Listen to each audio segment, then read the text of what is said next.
A warning sticker, peeled and restuck a dozen times, sits on the inside of every helio-lane hatch. Do not answer unregistered distress. The choir of arbiters says it's for stability. The saffron accord says it's for public order.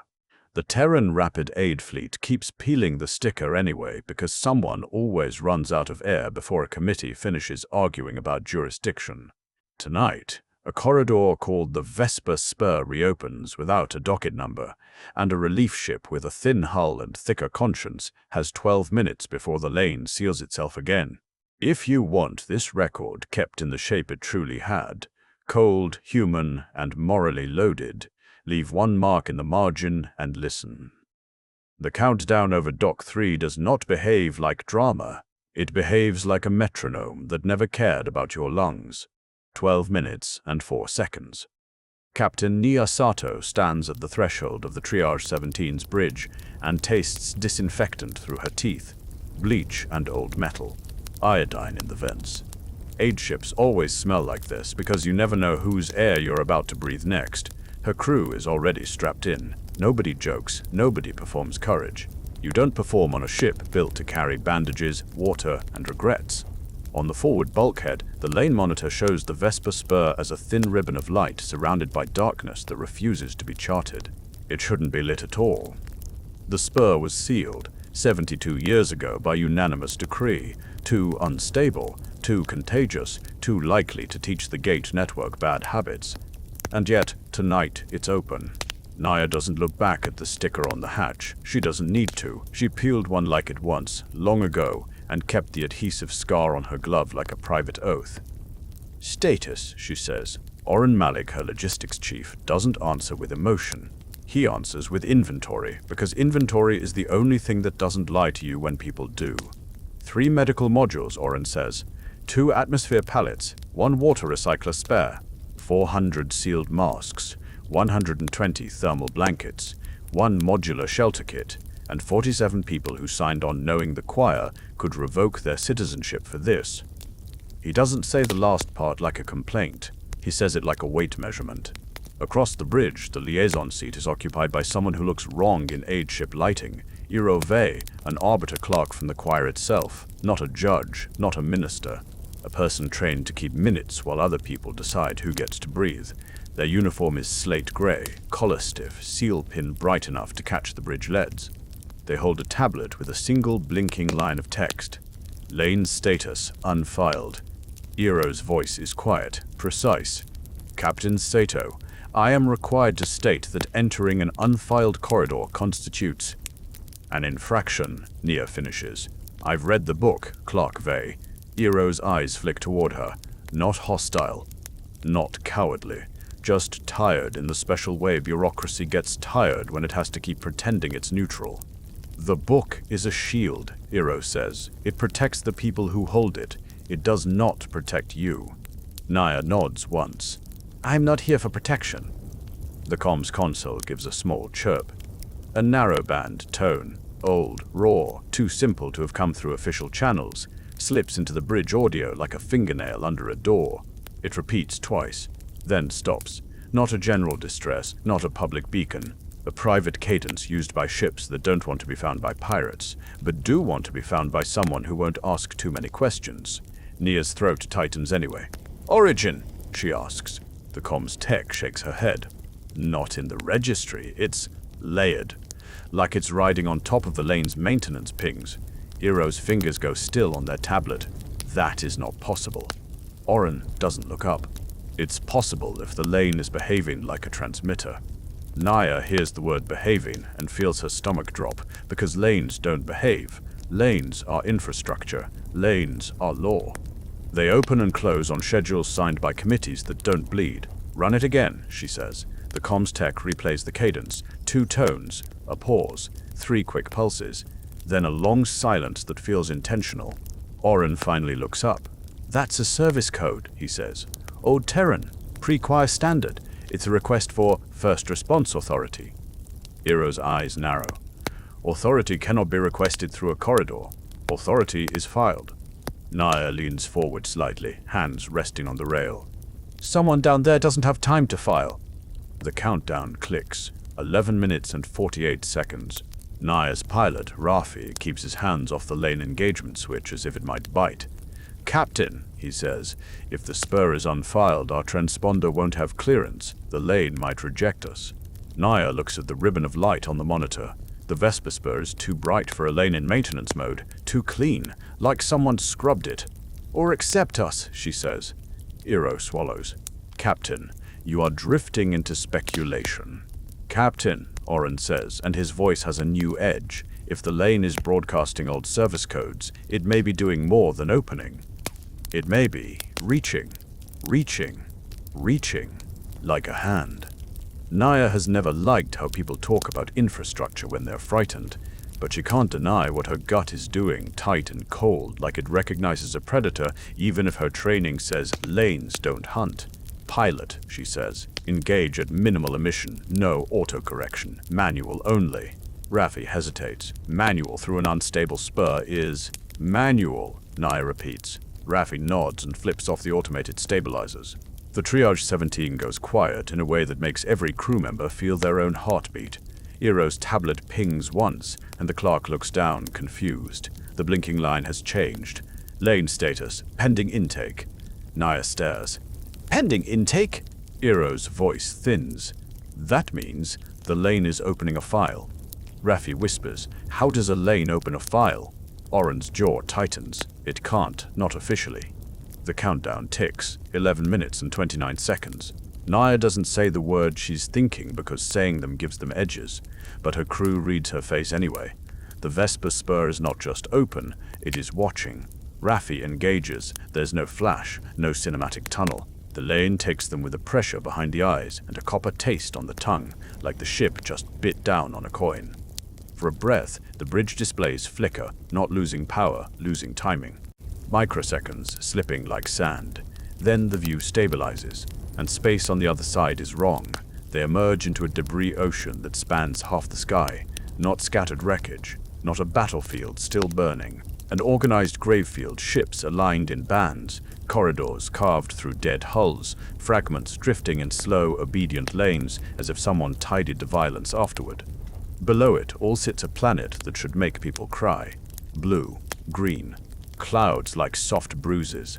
And across one hemisphere, a pale scar, the mark of an orbital burn line that no weather has healed. Rafi's voice is hushed. "Habitable." "Was," Oren says.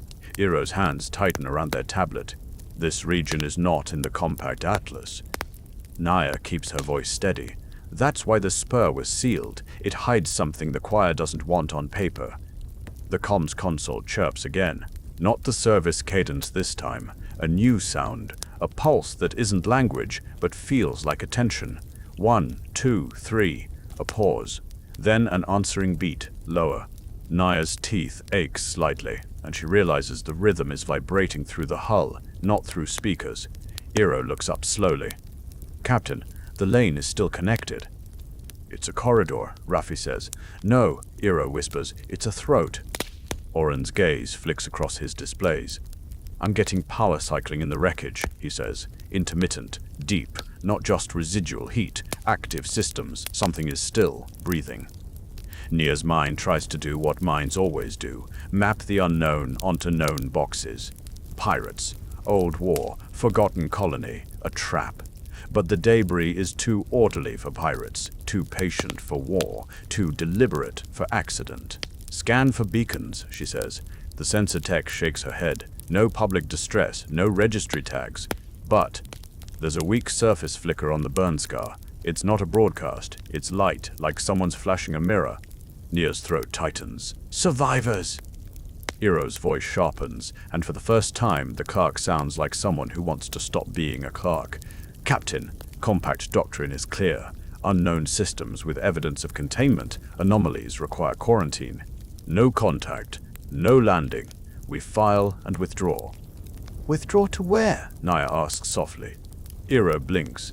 To sanctioned space." Naya points at the lane monitor. The Vespa spur's timer is counting down, but the numbers aren't stable. The lane is adjusting itself in real time, the way a living thing adjusts its breathing. 11 minutes, 20 seconds. 11 minutes, 19 seconds. Then it jumps back to 11 minutes, 28 seconds. Raffi swears under his breath. Captain, it just added time. Oren's voice goes quiet. It's keeping us here. Naya feels the copper taste return. Stronger now, like the ship is chewing on fear. She keeps her voice steady anyway. We came because someone asked for first response authority, she says. We're not leaving while there's a mirror flashing on the ground. Eero's eyes are wide. Captain, you're choosing a moral act over corridor integrity. Nia's gaze stays on the planet. I'm choosing lungs over paperwork. The pulse in the hull repeats. 1, 2, 3. A pause. Answering beat. And then, very faintly, another rhythm joins it, like a second voice entering the conversation. A distress cadence. Oh, Terran. Close. Inside the lane. Oren's eyes snap to his console. Captain, we're not alone. Raffi's hands hover over controls, pale knuckles. Incoming wake, he whispers, from inside the spur. A shape slides out of the corridor, light, small, angular, masked. Not an aid ship, not a choir cutter. Something built to move without being noticed, except it's too late for that now. The ship rotates and points a tight beam at them, and the comms tech's face goes pale as the signal decodes itself across the console in plain, unfriendly text. Service vessel. Do not approach the surface. Do not answer the flashes. Leave now. Naya stares at the message. Then she looks down again at the planet, at the mirror flicker, weak and stubborn, repeating like a heartbeat in a dead city. And she says very quietly, no, no. Naya doesn't raise her voice. She doesn't need to. The bridge hears the refusal anyway, like a tool dropped on a metal floor. The masked ship's tight beam hangs on the comms console, waiting to be obeyed. The words are plain, almost parental. Leave now. Oren's jaw tightens. That's not a request. Irove's fingers hover over their tablet as if the right citation could turn this back into a normal day. Captain, if that vessel is issuing departure orders, it may be operating under emergency delegation. Delegated by who? Nia asks. Iro swallows. The choir, or the Saffron Accord's Corridor Safety Bureau. Raffi keeps the ship steady with careful microbursts, manual only, knuckles white. Captain, we're sitting in a graveyard with an unfiled lane that just added time. Naya doesn't look away from the planet. The mirror flicker on the surface is weak, stubborn. It's not a broadcast, it's a handheld signal, human hands, someone choosing effort over despair. She taps the rail once. Reply on laser. Tight, no corridor routing. The comms tech nods and fires the beam straight at the masked ship. Naya speaks the message aloud as it transmits, because she wants the words to be simple enough that nobody can twist them later. This is Terran Rapid Aid Fleet Vessel Triage 17. We have visual confirmation of surface survivors. State your authority and your intent. The reply comes back fast enough to feel rehearsed. Authority, corridor containment tasking. Intent, prevent propagation. Surface contact is a vector. Oren reads the words twice, face hardening. Propagation of what? Iro's voice is strained. Captain, they're using choir language. That's doctrine phrasing. They're treating this like a contagion event. Naya feels the copper taste creep up again, like the lane is listening to their syllables. The hull vibration repeats. 1, 2, 3. A pause. Answering beat. The masked ship's engine plume is minimal. It moves like it's what to be remembered by the sensors around it. Ask them, Nia says. If the surface is a vector, why is the lane broadcasting a service code in the first place? The comms tech sends it. The reply is slower this time. A hesitation in the words. The lane is not broadcasting. Something is riding it. We are here to remove the something. Nia's mouth goes dry. Remove it. How? The answer arrives like a locked door. Do not approach the surface. Do not drop payloads. Do not interact with the wreckage. Leave. Raffi mutters. That's not a conversation. That's a leash. Iro's eyes flick from Nia to the planet and back. Captain, you are out of jurisdiction. If a containment unit is present, we may be obligated to comply. Nia finally turns her head, slow and deliberate, and looks at Iro. Clerk Vey, she says, if you want me to leave a person under a burn scar because someone typed vector into a form, say it clearly. Iro's throat works. I don't want. They stop. They look at their own hands, as if surprised to find they have them. Captain, I want to be able to testify without being erased. Oren's voice is quiet. Testify to who? The choir. Iro doesn't answer, and the silence is an answer. The lane timer jumps again. It should be counting down toward closure. Instead, it flickers, adds seconds, steals seconds, like a living thing adjusting its breath. 10 minutes and some change. Raffi's eyes don't leave the forward monitor. Captain, the lane is holding us in place. I don't feel drift. I feel pressure. Naya hears it too, not through instruments, through bone. The subtle sense that space around them has thickened, that their ship is sitting in a crease. Oren leans in, voice low. If containment wants us out and the lane wants us in, those are conflicting authorities. Iro whispers, a lane doesn't want. Then something does, Oren says. The mirror flicker on the surface repeats. 2 flashes, pause, 3 quick pulses. Then the smallest shimmer of movement. Figures, barely visible at this range, clustered near a jagged ridge like they're afraid of the open sky. Naya's chest tightens. We drop a package, she says. Dumb, no guidance, no handshake. No signal until it's on the ground. Iro's head snaps up. Captain, payload drop is surface contact. Naya doesn't blink. Surface contact is also survival. Oren's gaze is on the inventory pane. We have 1 shelter kit, he says. If we drop it and lose it, we won't have another. If we don't drop it, Nia says, we lose people. Raffi swallows. Captain, the masked ship said, do not drop payloads. They'll treat it as interference. Naya looks at the masked ship's angular silhouette, hovering like a rebuke between them and the planet. Let them. She turns to Oren. Prep the dun pod. Oren nods once and barks orders. Techs in the cargo bay roll out a heavy cylinder, ugly, insulated, built for re-entry without needing anything smart. They pack it with masks, a water recycler, thermal blankets. They add 1 extra item. Naya doesn't order but doesn't stop. A hand-crank lantern. Light you can make without batteries. Light you can hide if you have to. Iro watches the preparation feed on a side screen, face pale. Captain, the choir will call this escalation. Naya's voice is flat. Then let the choir define escalation as someone refusing to watch people die politely. The masked ship's laser beam flares again. Final warning. Drop is a breach. You will be filed. The words land with new weight. Filed. Iro stiffens. Captain, they're not threatening weapons, they're threatening paperwork. Oren's jaw tightens. Paperwork gets people killed slower, that's the point. Raffi murmurs. Captain, permission to ask a stupid question. Naya nods. Why would anyone put a containment unit here and still let the lane be open? Raffi asks. If they wanted this sealed, they'd seal it. Oren answers before Nia can. Because sealing it isn't the same as controlling it. The hull vibration repeats again, stronger now, as if the lane approves of the debate. 1, 2, 3, answering beat. Then a third rhythm joins, faint and fast, like teeth chattering. A distress cadence, but not from the surface, from the debris field. Close, inside, Nia's skin goes cold. Source. The sensors, Tech's voice shakes. It's moving through the wreckage corridors, low emissions. But it's broadcasting on the same old service band. Iro's eyes widen. A second vessel. Oren's face hardens. Or a ghost. A loop. Something using our codes to bait us. Naya stares at the debris ocean. The wreckage isn't random. It's arranged in lanes, clear passages that look like someone planned traffic through a graveyard. That's why they warned us, she whispers. Not about the survivors, about the lanes. The dumb pod is ready. Launch, Nia says. The pod vents from the belly bay with compressed gas, not thrusters. It drops like debris, no signal, no course correction, just gravity and stubbornness. For a few seconds, it falls clean. Then it slows.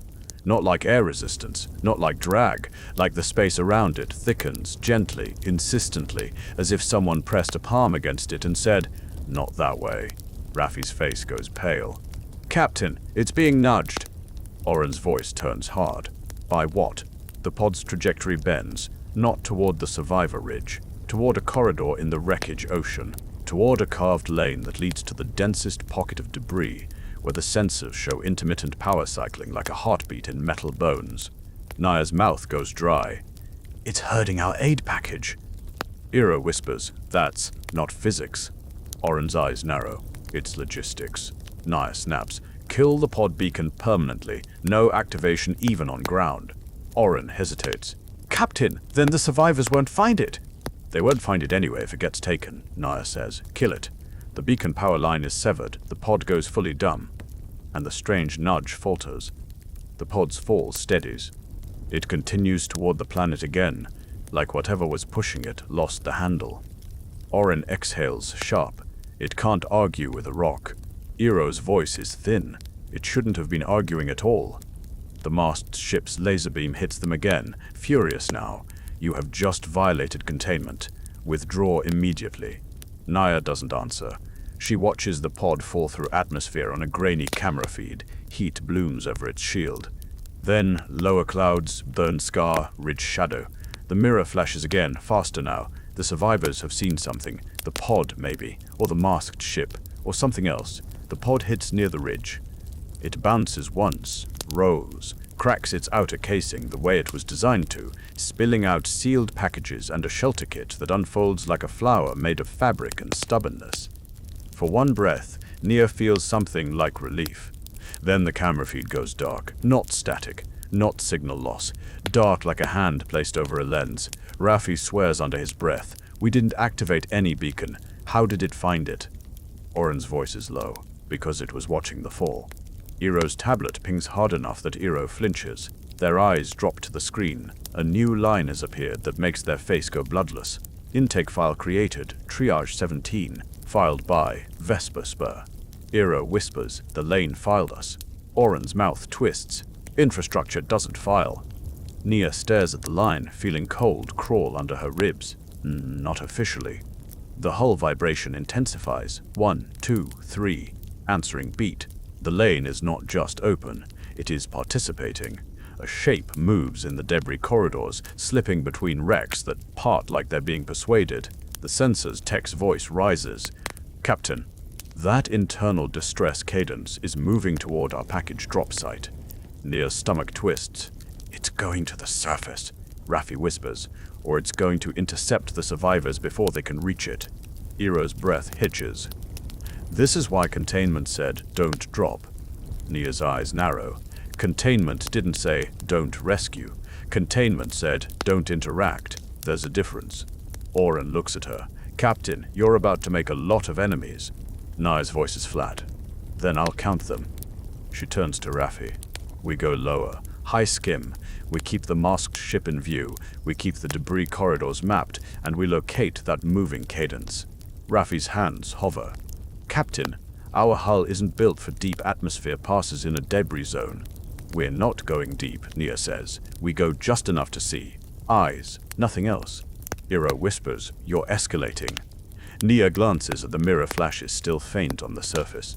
"No, I'm refusing to be blind." They drop into a high skim trajectory over the planet's curve. The burn scar glows pale like old glass. The ridge where the survivors were becomes a sharper shape. The domes, if they exist, are hidden under rock and ash. The masked ship tracks them, staying between them and the ridge like a shepherd that thinks it's protecting the flock from the wolf and doesn't realize it's herding them toward it. A tribunal fragment flashes on Iro's tablet. Not from the choir, not from the platform. From the lane itself, formatted like a docket entry, as if the Spur is practicing human bureaucracy. Inquiry fragment. Vesper Spur intake subject. Triage 17. Status contacted. Note. Purpose pending. Assignment available. Iro's hands tremble. "Captain, it's writing like us!" Naya's throat tightens. "Then it learned from us." Iron's voice is a whisper, and it learned our worst habit first. The sensor's tech suddenly gasps. "Captain, surface movement. The survivors are relocating." Naya leans in. The camera feed catches figures sprinting in low-gravity suits, dragging bundles, pulling children by the wrist, not running toward the shelter kit. Running away from it, away from the drop site, like the kit is bait. Naya's heart thuds hard. They've seen this before.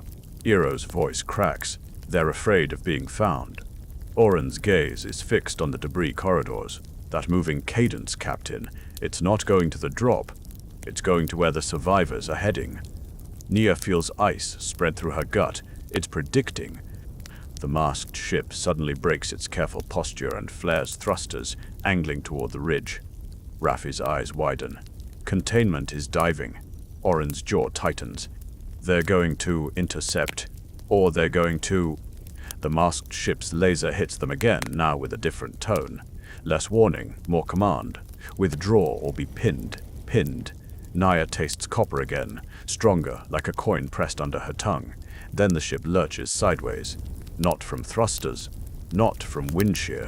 From the frame itself shifting, like the lane or something riding it, just folded space a fraction and set the triage 17 down in a crease.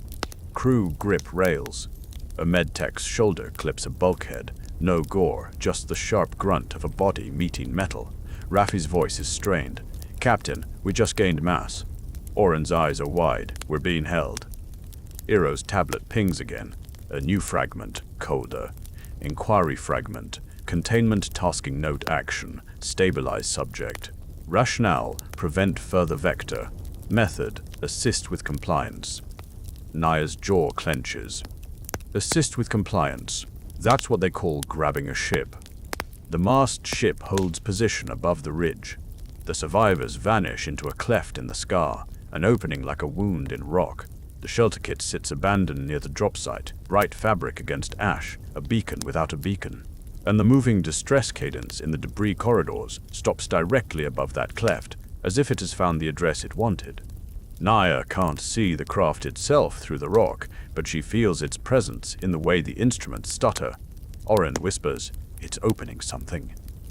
The air above the ridge shimmers, not visibly to the naked eye, but the sensors register a sudden absence, a compression of distance, a hinge point forming like a mouth preparing to receive. Iroh's voice is a whisper. A receive point. Nia's skin crawls. They're going to take them without landing. Raffi's eyes flick to the masked ship. Containment knows. The masked ship fires a beam, not at the cleft but at the air above it, a pattern of pulses, deliberate. It's trying to close the receive point, or redirect it. Nia's breath catches. They're not just blocking rescue, they're fighting something else. Oren's voice is low. And we're in the middle with bandages. The frame holding the triage 17 tightens. The hull hum deepens. The lane's rhythm becomes a chorus, layered pulses like multiple throats speaking at once. 1, 2, 3. Answering beat. Then, sharp, fast, another cadence, a Terran emergency code, not from Nia's ship, not from the surface, from inside the receive point as it forms, like someone screaming through a closing door. Raffi's face goes white. "Captain, that's a ship voice." Nia's heart slams. Who else came? Oren's hands curl into fists. Or who else was already here? The receive point above the cleft snaps wider. The air in the bridge shifts. Teeth ache. Ears pop. And on Iroh's tablet, a new line appears beneath the lane's intake file, neat as a verdict. Additional subjects. Pending intake. Source: emergency service signal. Status: acquisition in progress. Nia feels the crease around her ship tighten, like the lane is about to decide whether she is cargo or witness. She looks at the ridge cleft, at the abandoned shelter kit, at the masked containment ship firing precise pulses into invisible geometry. Then she looks at her crew. "New plan," she says, voice steady, cold. "We are not leaving. We are not landing. We are going to break the mouth." Iroh's eyes widen. "Captain, with what?" Nia's gaze drops to Oren's inventory list. Tools, not weapons. Pressure canisters. A geology separation charge for clearing rock samples. An ugly, controlled little blast meant for stone and stubbornness. Oren reads her face and goes still. "Captain, if we do that wrong, we collapse the ridge." "I know," Nia says. The receive point above the cleft pulses once, and the air itself seems to flinch. Nia tastes copper like a warning, and she gives the order anyway. "Prep the separation charge," she says. "Done throw, no guidance, no signal." We aim for the hinge and pray the ridge holds. Oren doesn't argue out loud, he doesn't have to. The whole bridge can read the calculus in his face. A controlled blast in thin air, above a ridge cleft full of people, under an unfiled lane that's already pinning their ship by the throat. He turns anyway, because logistics isn't just counting. It's choosing which risk you can afford. Separation charge is in the geology kit, Oren says. It's meant to crack rock samples, controlled pulse, tight radius. Irove's voice is strained. Captain, that is still an explosive device. It's a tool, Nia says. So is a tourniquet. Tools hurt when used wrong. Raffi keeps the ship steady inside the crease, breathing shallow like he's afraid the frame will notice him. Captain, if we throw anything with an active timer and the lane is playing with timing. We don't use a timer, Nia says. We use a pressure trigger. Mechanical. Dumb. Oren's eyes narrow. A contact fuse? A proximity trigger, Nia corrects. We set it to pop when it hits the hinge zone, not when a clock says it's time. Iro's hands tremble around their tablet. You're going to try to break an invisible mouth in the air with a blind throw. Nia keeps her voice calm. We're going to make the mouth cough.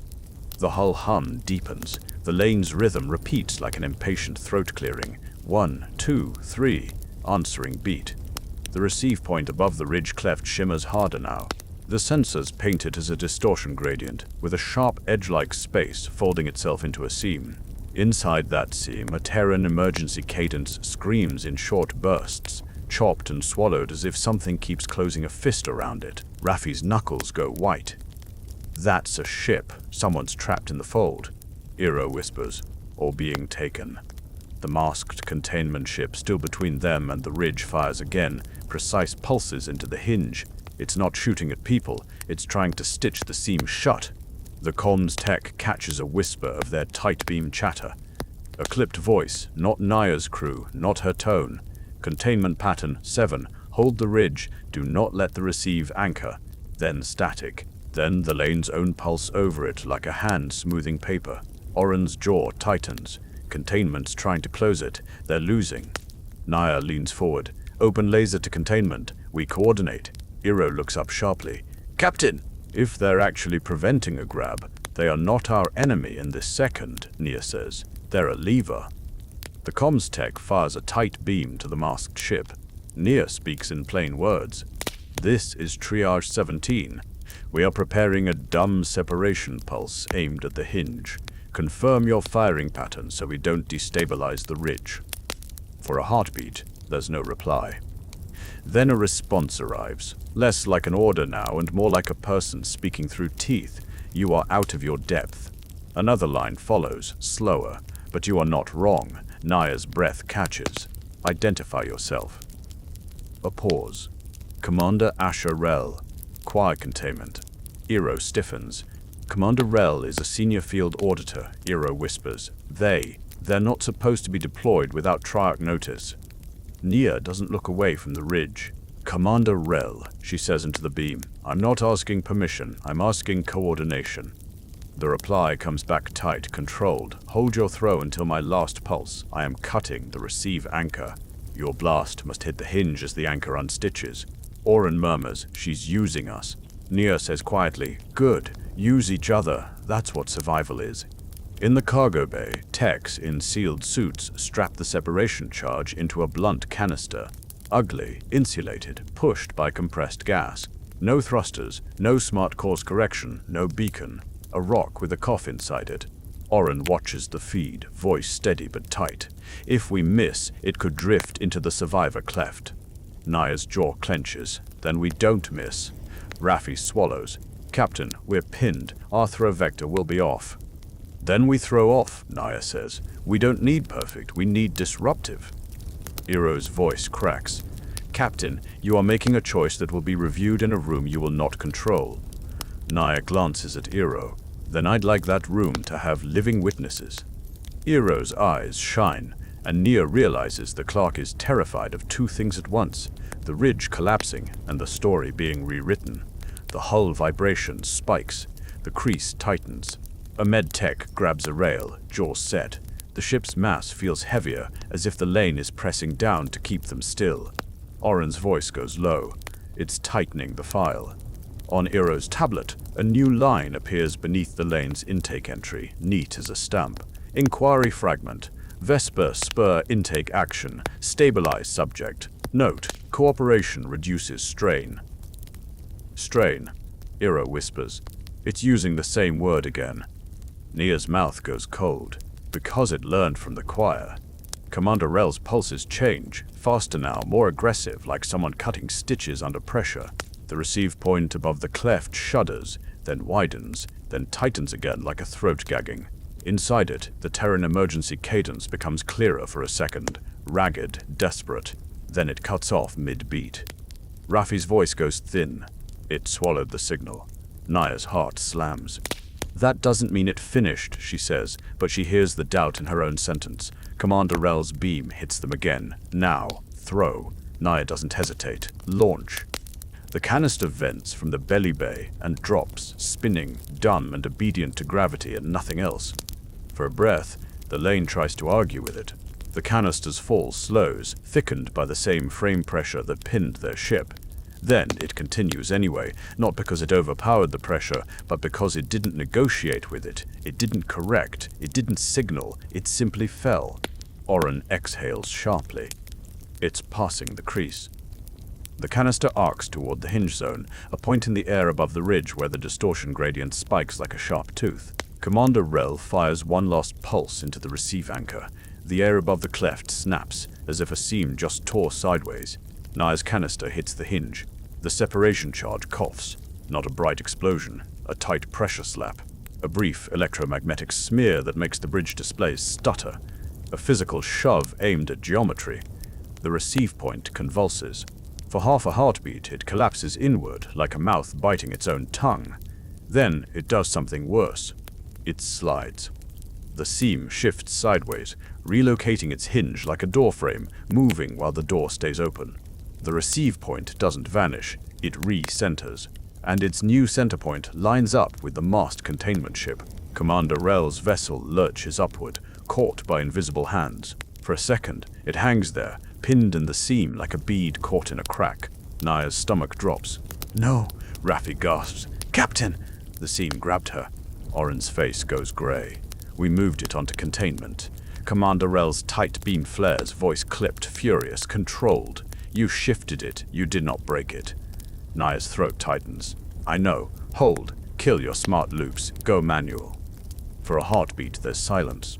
Then the beam replies, ragged around the edges of discipline. "Already done." Commander Rel's ship does something that looks almost stupid. Thrusters cut, stabilization off, the craft allowed to wobble like a damaged bird. The seam hesitates. It likes clean systems. It likes predictable corrections. It likes handles. A ship that goes ugly becomes harder to grab. Commander Rel drops out of the seam's center pull in a jerk that rattles debris lanes around her, and her ship slides low, skimming the ridgeline like Nia's had planned to do. The receive point shudders again. Destabilized, not destroyed, but disrupted enough that it can't hold a clean intake. Nia exhales hard. We bought seconds. Oren's voice is tight. "Seconds for what?" Nia looks at the cleft. The survivors are still running. Tiny figures, dragging bundles, pulling children by the wrist. Some have already vanished into the cleft. Others are exposed on the scar ridge, caught between darkness and open sky. The abandoned shelter kit sits near the drop site like a bright mistake. Nia's jaw clenches, seconds for them to disappear. Commander Rel's ship dives toward the ridge and fires a new pattern. Thin pulses that aren't aimed at the seam now. They're aimed at the ground, at the shelter kit. The bright fabric blooms with tiny impacts, shredded, punctured, ruined. Nia's breath catches. What is she doing? Oren's answer comes fast, grim, removing bait. The shelter kit collapses into tatters under the careful fire. No flames, no spectacle, just denial. Nia understands. A gift that can be tracked is a leash. Better no shelter than a marked shelter. Commander Rel's beam hits them again. You must withdraw. The lane is about to assign purpose. Iro's tablet pings like a heartbeat gone wrong. The lane's intake file updates itself, neat as a clerk's hand. Inquiry fragment. Purpose assignment offered subject. Triage 17. Options. Accidental entry acquisition. Interference or rescue. Default. Purpose assigned if silence persists. Iro swallows hard. "Captain, it's doing forms." Naya's voice goes cold, and forms become permission. Raffi whispers, "Captain, if it assigns us interference, containment has justification to pin us harder." Oren's jaw tightens. "And if it assigns us rescue, they'll call it a vector, and keep us here anyway." Nia tastes copper again, thicker now. The lane listening, filing, practicing. She answers the only way she knows how. "We do not speak to infrastructure," she says, more to her crew than to the lane. "We act." Commander Rel is still skimming the ridge, cutting down visible markers, trying to buy the survivors' invisibility. It's not kindness. It's tactics. But tactics can still save lungs. Then something new happens in the debris ocean. The wreckage corridors, those carved lanes, begin to shift. Not debris drifting randomly. Whole lanes opening and closing like shutters. Corridors redirecting themselves. A path forming from the dense pocket toward the ridge. Oren's eyes widen. The grave field is moving. Raffi's voice breaks. Wreckage doesn't move like that. Eero's face goes pale. "Captain, it's making a road!" A road for what? The answer arrives as a cold absence. In the densest pocket of debris, where intermittent power cycling had pulsed like a heartbeat in dead metal, a wedge-shaped region of space appears. An angle of darkness that bends starlight around it and makes the cameras refuse to settle focus. Not a ship, not debris, an absence with intent. It rotates slowly, like an eye deciding where to look. Naya's teeth ache. The copper taste floods her mouth like a warning. Oren whispers, "That's what's riding the lane." Eero's voice is thin. "That's impossible." The wedge pulses. 1, 2, 3, answering beat. Then, slow and heavy, a third tap joins, like a stamp landing on paper. Commander Rel's ship stutters mid-skim. Her tight beam flares, strained. "It's here. It's activating the receiver directly." Naya's heart slams. "Receiver." Oren's face hardens. It doesn't need a mouth in the air if it can fold the ridge itself.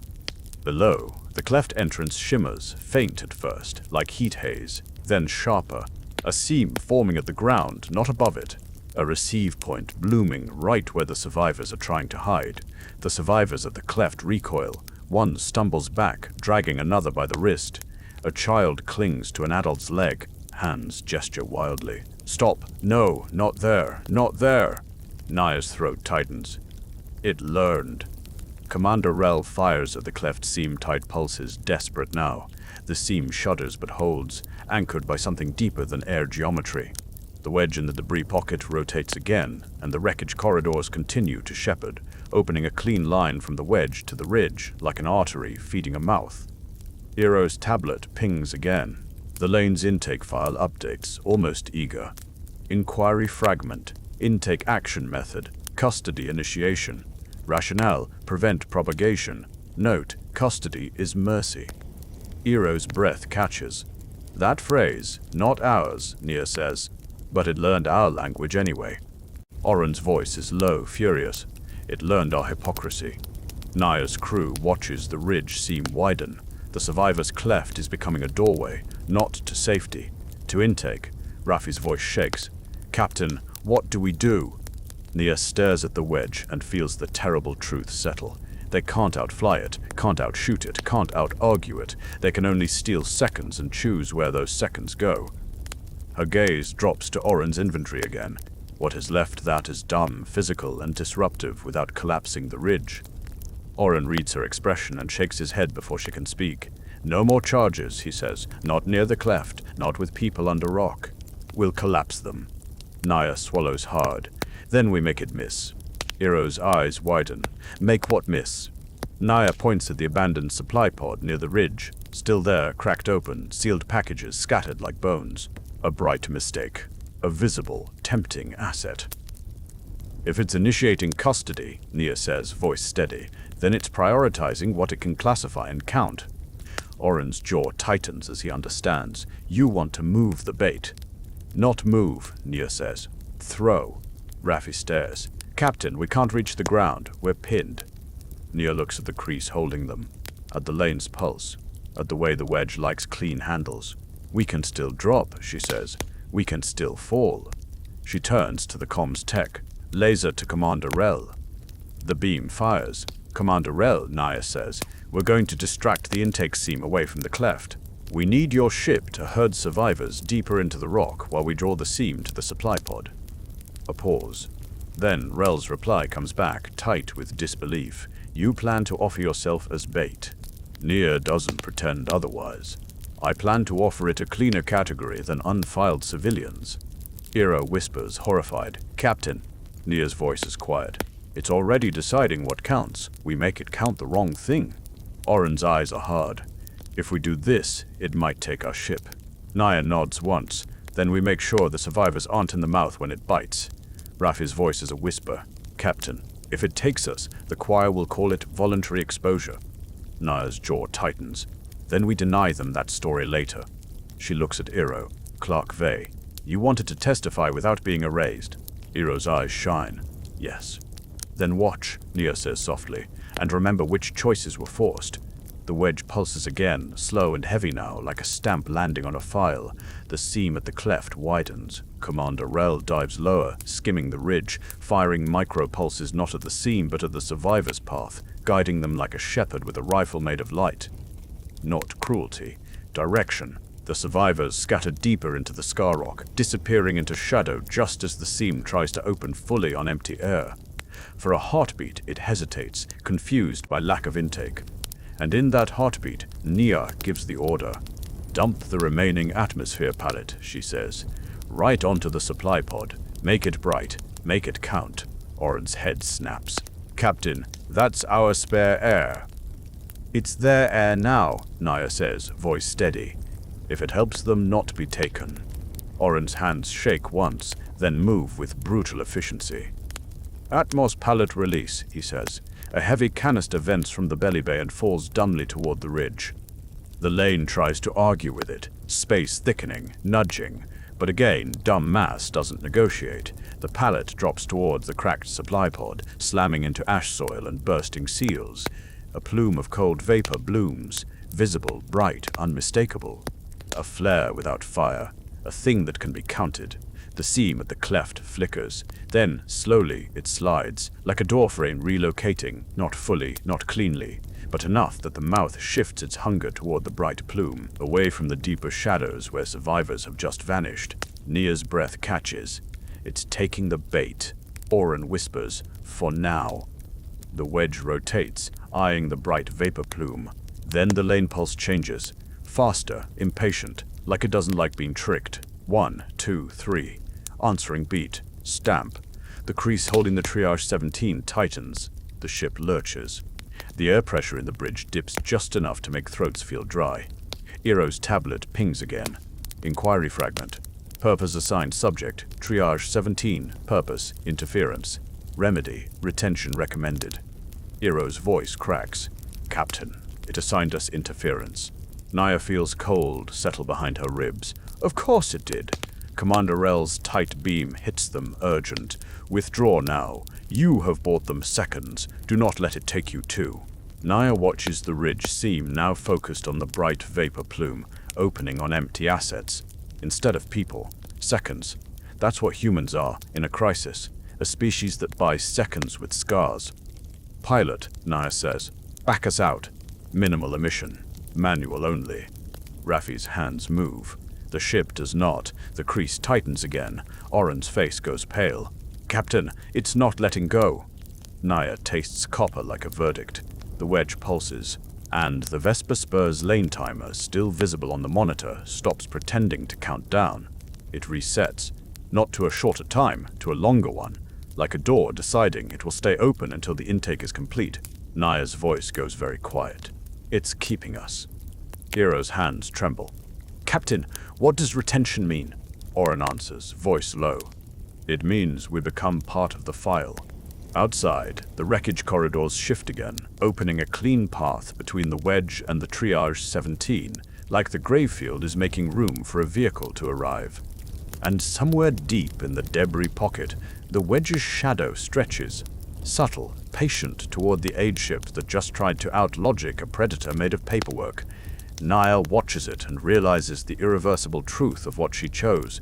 She saved strangers by offering the universe a new category to devour. And now the universe is coming to collect. And now the universe is coming to collect. The wedge's shadow doesn't rush. It doesn't flare engines or announce itself. It simply becomes more present, the way a verdict becomes more present when the clerk clears their throat. The debris corridors between it and the triage, 17 open wider, wreck fragments drifting aside in slow obedience. Metal carcasses rotate just enough to clear a lane, as if they remember being ordered. Raffi's hands hover over the controls, useless in a crease that treats thrust like a suggestion. "Captain," he says, voice strained, "I can't get traction." The frame is thick. Naya keeps her eyes on the wedge. It's an absence with an edge, an angle that makes cameras refuse to settle. An object that doesn't look like a ship because ships are built to exist in space, and this thing looks like it negotiates what space is allowed to mean. Oren's voice is quiet and furious. It likes clean inputs. Smart loops, predictable correction. Irovay's tablet trembles in their hands, chiming softly with every new line the lane writes. Their face is pale in the bridge light. Nia doesn't raise her voice. "Then we go stupid." Full dumb. Cut anything it can hook. Raffi swallows. "Captain, we're already manual." "More," Naya says. "Kill non-essential. Kill the stabilizers. Kill the lane handshake routines. If a system wants to sync, we starve it." Oren nods once and barks orders. The bridge dims as smart systems shut down.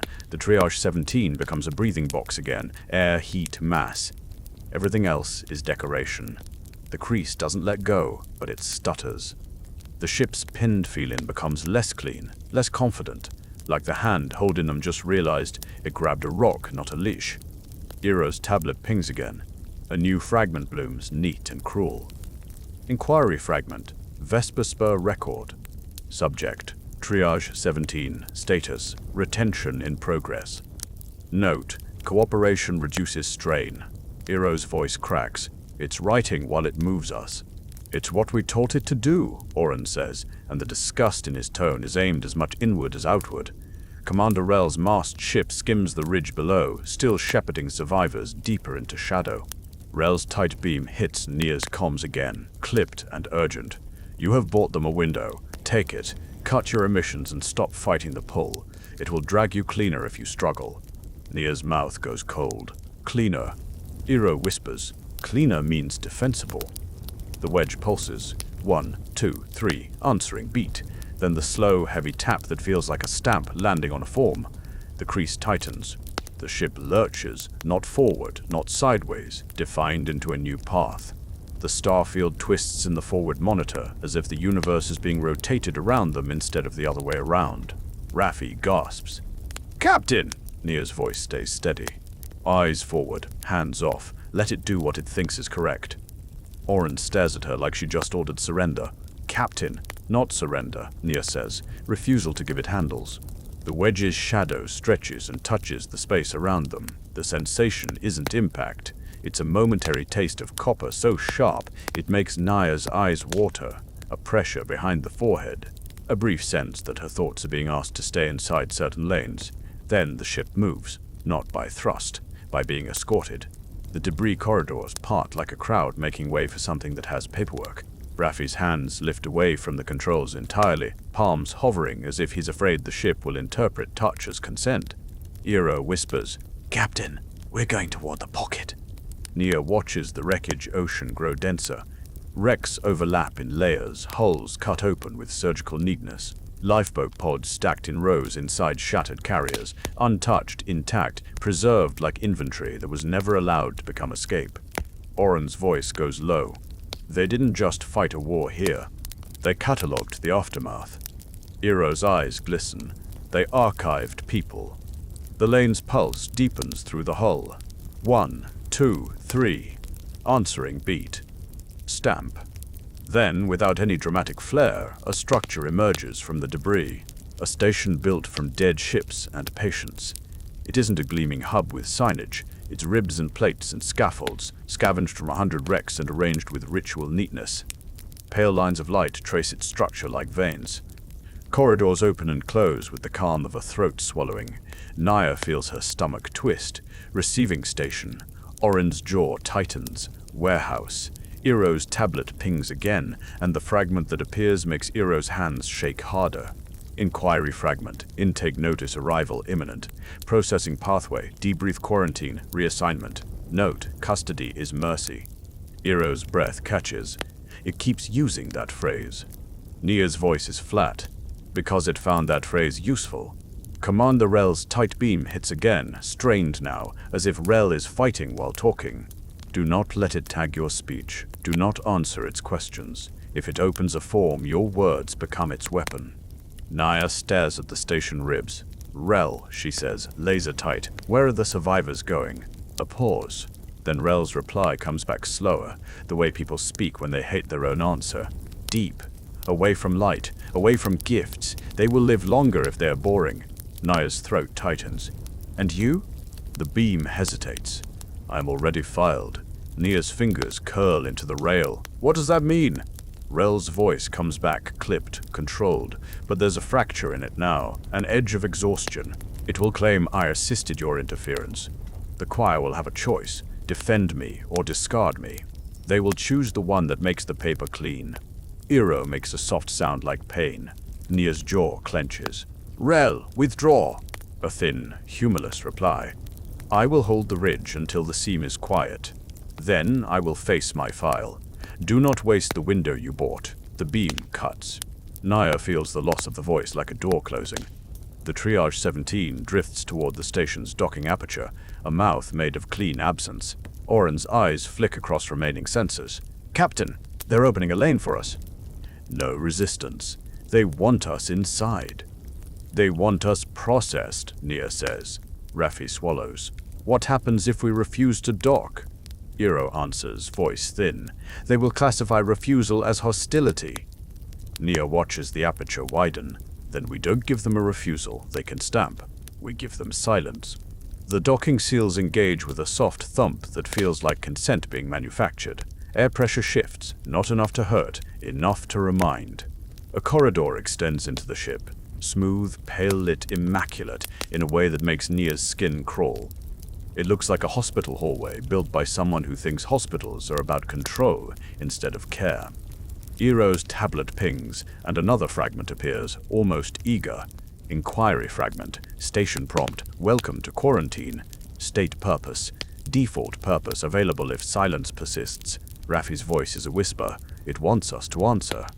Oren's face hardens, so it can file it. Naya takes one breath. We do not answer infrastructure. The hatch cycles. Two figures step inside, pressure suits smooth and layered, helmets opaque. Their movements are calm, efficient. No weapons visible, no need. One carries a slab, like a docket board, held up to the bridge camera. The slab's surface shifts, and the ship's remaining translation routine tries to interpret the glyphs. A line appears on Naya's console, plain as a courtroom question. Purpose options available: accidental entry, acquisition, interference, rescue. Purpose assigned. Eero's throat tightens. It's offering categories. Offering, Oren mutters, like a choice. The suited figure points, one by one, Nia, Oren, Raffi, Eero, then points down the corridor. Move. Naya doesn't move yet. She looks at her crew. 47 people who signed on knowing the choir could revoke their citizenship. People who came for lungs, not glory. She sees fear in their faces, but not panic. They're holding it, because holding fear is what you do when the alternative is giving it to a system that files emotions as instability. Naya's voice is low. Listen to me. They want words. Words become handles. We give them as few as we can. We give them none that can be rewritten into consent. Ahmed Tech swallows. Captain, what if they squeeze our air? Naya's gaze doesn't waver. Then we breathe carefully, and we still don't give them clean lies. Eero's hands tremble around the tablet. Captain, I can cite compact procedures for intake. I can. You can watch, Nia says gently, and you can remember. That's your weapon. Eero flinches at the word weapon, then nods. The suited figures wait, patient, as if time belongs to them. Naya stands, slowly, deliberately, no sudden motions, nothing to interpret as threat. She steps into the corridor. The air outside the ship smells different, filtered, tuned, clean, in a way that feels like someone erased the possibility of honest sweat. The corridor walls are made from scavenged hull plates but arranged with the neatness of a ritual. Pale veins of light trace seams. No grime, no clutter. A place designed to convince you that custody is kindness. As they walk, Naya sees through a side aperture a row of domes, small shelters patched with scavenged metal inside the station itself. Behind a transparent barrier, people move in dim light. Heat signatures cluster. Children, adults, old bodies hunched. Not dead. Not free. Archived. One figure near the barrier looks up as Nia passes. Their faceplate reflects the pale veins of the station like a cage made of light. They raise a hand, palm out. Not a greeting, not a plea. A warning shaped like surrender. Eero's breath catches. They're here. Oren's jaw tightens. All the ones who didn't get to disappear. A tribunal fragment flashes on Eero's tablet again. This one not from the lane, but from the station's own ledger, stamped with that same calm. Inquiry fragment. Vault status civilians, secured. Risk contained. Outcome, mercy maintained. Naya feels something cold twist under her ribs. Mercy maintained. Like a machine maintaining temperature. The corridor opens into a processing atrium lanes marked on the floor. Partitions that pretend at privacy. Pale-lit desks where suited figures hold docket slabs and stamp invisible files. There are other subjects here. Not many. Enough. A person in a different suit. Older model, scuffed, with a compact compliance strip half scraped off, stands behind a barrier in a side lane, watching with eyes that look like they've been missing for a long time. Inspector, or exile. Nia can't tell yet. The suited escort points to a pale rectangle on the floor. Stand here. Nia steps into it. The air pressure shifts a fraction, like the station notes her compliance and rewards it with comfort. A wall panel lights up in front of her. Interview commences. Question 1. Define purpose. Naya keeps her voice level. Emergency response, she says. She stops there. No elaboration, no poetry, no hooks. The panel flickers. Purpose recorded, rescue. Oren's jaw tightens beside her. Of course. Question 2. Define authority. Eero swallows hard. Their clerk training is screaming at them to cite mandates, to invoke the choir, to anchor this in law.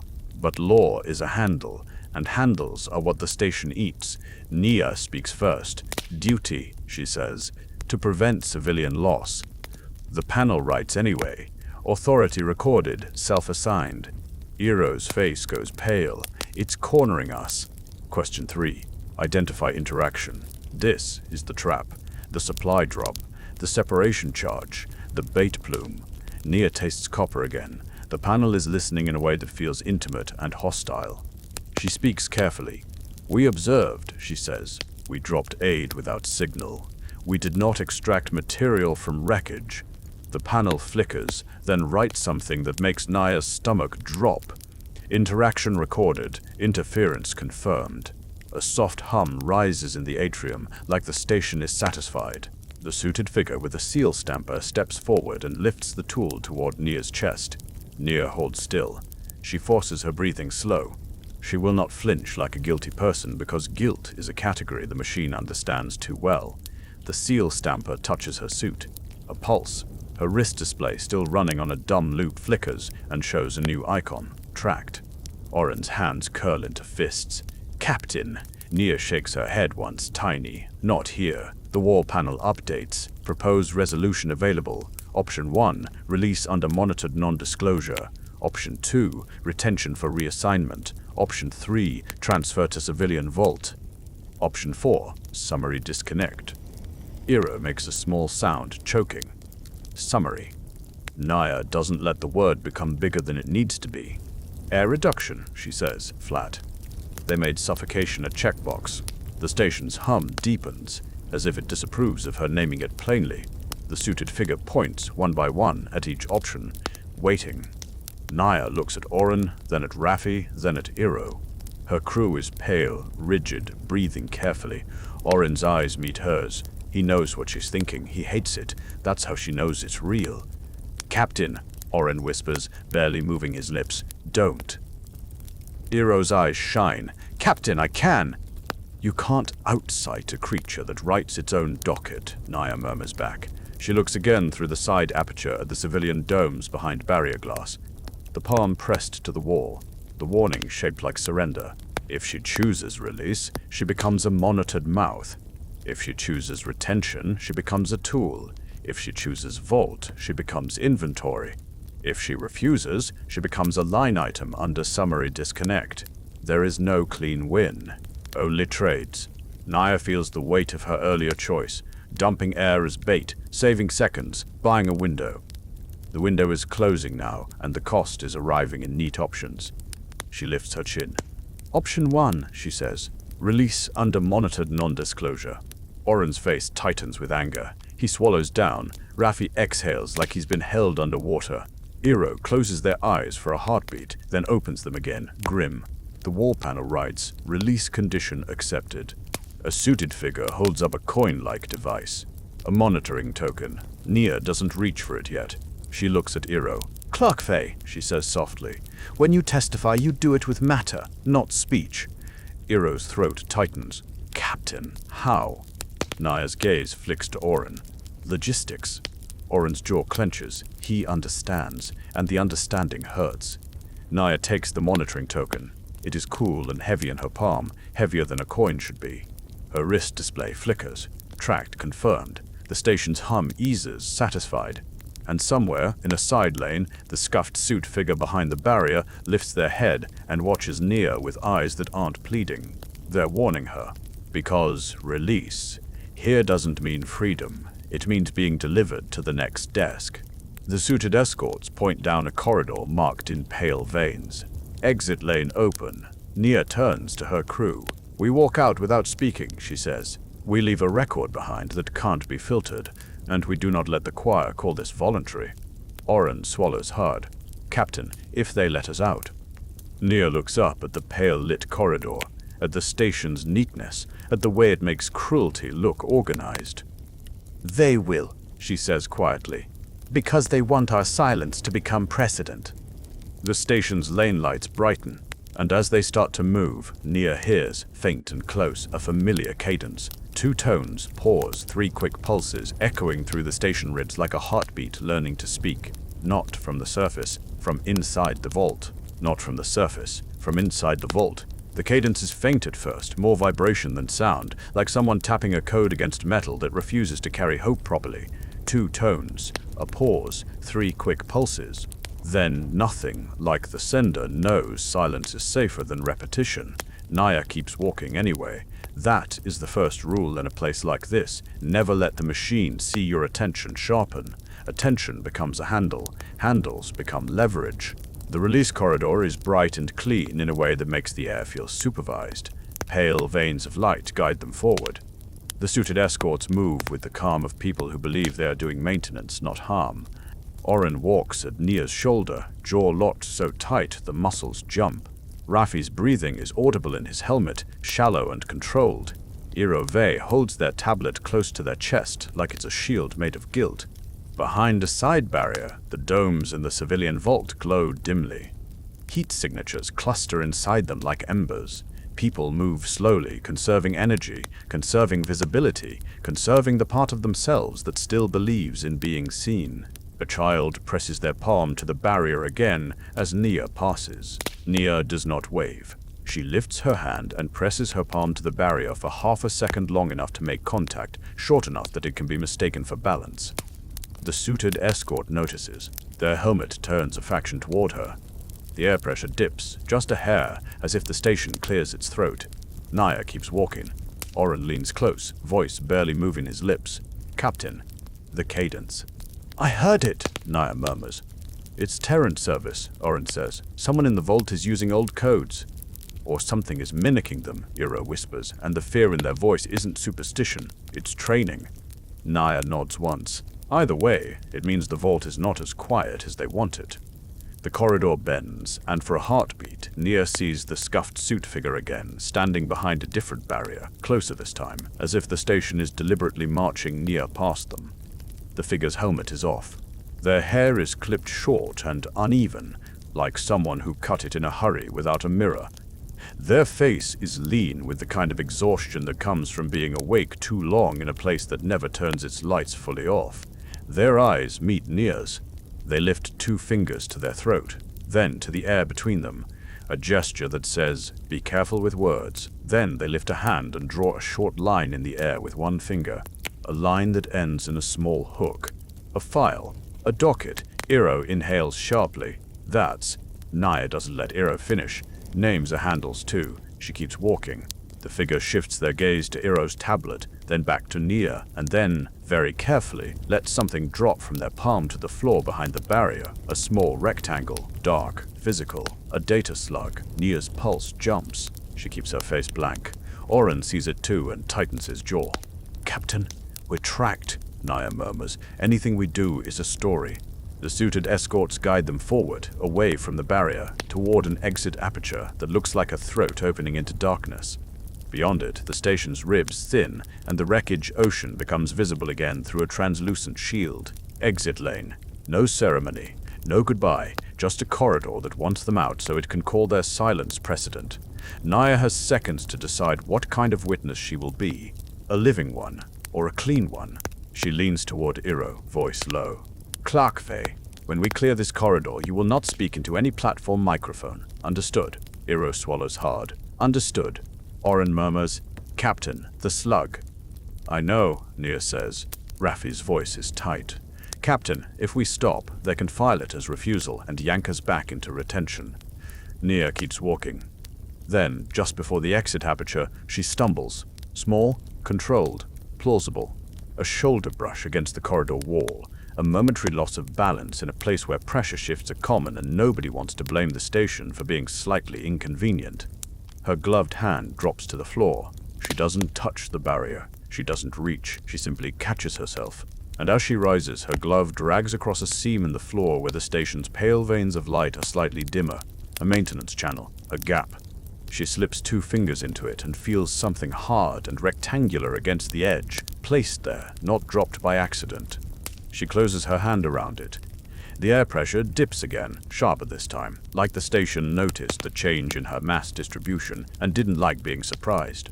But it doesn't stop her. It can't accuse without revealing it was watching her palm too closely. Nia straightens and keeps walking, the data slug hidden in her fist. The exit aperture opens. Cold, honest space rolls in. The copper taste fades slightly, like leaving a room where someone has been speaking too close to your ear. The station's ribs part, and the Triage 17 comes into view in its docking cradle, small, scuffed, alive. The bridge crew visible through the forward viewport faces pale with tension that has nowhere to go. A suited escort points, "Return." Nia walks. The slug sits in her glove like a secret tooth.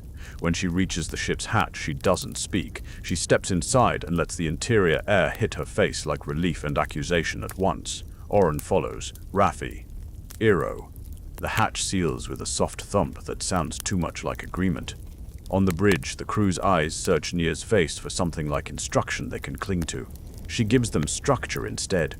"Minimal emissions," she says. "Manual control only. No handshake, no corridor comms. We leave when the lane opens." The comms tech swallows. "Captain, station is already pushing a guidance packet." "Do not accept," Nia says. Oren's gaze flicks to her hand. "Captain," he murmurs. Nia doesn't answer aloud. She places her fist on the rail and slides her palm open under the cover of her sleeve. The data slug drops into the narrow channel between the rail and the console, out of camera view. Then she covers it with her forearm like a casual lean. Iro's eyes widen. "You?" "Later," Nia whispers. The station's exit lane brightens outside. The docking aperture opens again, this time to let them go. A line appears on the forward display, translated by their own ship systems, not by corridor routines. Departure lane open, destination, away from active zones. Compliance expected. Oren's mouth twists. Away is a word that means nothing in a bureaucracy. Nia watches the station ribs, the wreckage corridors, the wedge absence still rotating in the dense pocket, like an eye that has learned how humans file fear into doctrine. "Pilot," she says. "Hands off the smart. Let it escort us." We don't fight the pull. We don't give it handles. Raffi nods, swallowing hard. The Triage 17 drifts out of the cradle. No thrusters, no clever burns, just motion as permitted. Debris fragments slide aside in neat lanes, as if the grave field is performing politeness. The station's pale veins of light fade behind them. In the side viewports, the civilian domes become heat smudges again, a vault in the distance, a file drawer in orbit, and as they drift toward the corridor mouth, the hull hum returns. 1, 2, 3, answering beat, slow heavy tap, like the lane is still clearing its throat behind them. Eero's tablet pings. Another fragment, small and administrative, appears as if the lane can't resist narrating itself. Inquiry fragment. Released receipt subject. Triage 17 outcome. Released under watch. Reminder, speech routed through integrity of corridor used. Oren reads it once and then looks away, jaw tight. We don't talk, he whispers. Eero nods. We don't talk. Nia's voice stays low. We don't root our truth through anyone else's throat. The corridor opens. Pressure behind the eyes. Copper taste. A brief moment where the ship's timing slips like a foot on wet stone. Then they are spat out into sanctioned space. Stars in their expected places. Drift patterns that obey charts. The quiet comfort of physics pretending it's neutral. For a breath, relief tries to bloom. Then the nav console updates itself without being touched. Not a suggestion. A route. Quarantine platform assignment. Cattle orbit. Arrival window. 6 hours and change. Raffi's face goes pale. Captain. Oren's eyes harden. They didn't release us. They forwarded us. Eero's hands shake as their tablet pings again. This one not from the lane, but from a compact channel that somehow found them without corridor routing. Tight beam. Cold. Inquiry fragment. Choir emergency addendum intake. Level 9 exposure. Location, Kettle orbit. Action, Triarch review. Note, minimize public record. Minimize public record, Eero whispers. They want to bury it. Nia closes her eyes for half a heartbeat, then opens them again, calm. Then we don't give them the record they want. Juno Varick's voice isn't on this ship, but her attitude might as well be. Nia feels it in her bones, the refusal to let the machine label mercy as interference and call that the end of the story. Oren leans in, voice low. Captain, Kettle orbit is a file shredder. They'll isolate us, route our speech through filters, and ask questions that make us confess to categories. Nia nods once. And we will give them nothing. They can edit cleanly. Eero swallows. Captain, they can order us to speak. Nia's gaze flicks to the hidden data slug under her forearm. Then we speak with matter. Raffi's voice is tight. Captain, we're still tracked. The token. It will report our vector deviation if we try to run. Then we don't run, Nia says. We arrive as instructed. Oren's eyes narrow. That sounds like surrender. Nia's voice stays steady. It sounds like surviving long enough to shove a rock through their window. Oren exhales sharply, almost a laugh. Logistics monsters. Nia gives him a look that isn't humor. Exactly. She leans casually over the rail, slips her fingers into the channel, and palms the data slug again, without lifting her eyes from the forward monitor. She slides it into Oren's hand behind the rail, hidden by the console's shadow. Oren's fingers close around it. His eyes widen. He doesn't ask out loud. He doesn't have to. Eero notices anyway, because Eero watches hands the way clerks watch signatures. Eero's face tightens with the sudden understanding that this is not just a rescue mission anymore. It's a record war. Nia speaks quietly, so only the bridge hears her. We are going to Kettle orbit. We will be calm. We will be boring. We will not argue in rooms where microphones belong to the choir. She looks at Eero. Clerk Vey, you will listen for the exact phrasing of every question they ask. Eero swallows. Yes. She looks at Oren. Oren, you will find the waste ejection schedule, physical ports, not networked. Oren nods, jaw tight. I can. She looks at Raffi. Pilot, you will dock like you are docking to a rock. No handshake. Raffi nods, breath shaky. Understood. The ship's interior feels smaller now, not because the hull changed, but because their world has turned into a corridor of desks. Outside, Kettle Orbit glows faintly in the distance on long-range scopes. A clean ring around a dead moonlet, polished and bright like it's proud of being sterile. Eero's tablet pings again, and this time the fragment makes Eero's shoulders slump. Inquiry fragment. Purpose narrative draft subject. Triage 17 summary. Unauthorized interference in sealed arm. Remedy proposed. Containment training T. Speech integrity routing. Nia's mouth goes cold. They're writing the story before we arrive. Oren's voice is low. They always do. That's how they win. Nia doesn't look away from the forward scopes. Then we don't win by talking, she says. We win by making their story physically incomplete. The ship hum fades as the corridor's influence recedes.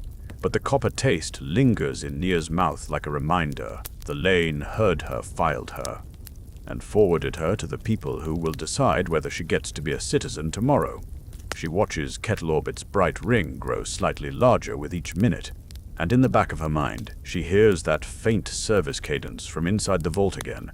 2 tones, pause, 3 pulses, like someone tapping on a wall to prove they are still there, not asking to be saved, just refusing to be erased. Kettle Orbit doesn't greet you with guns.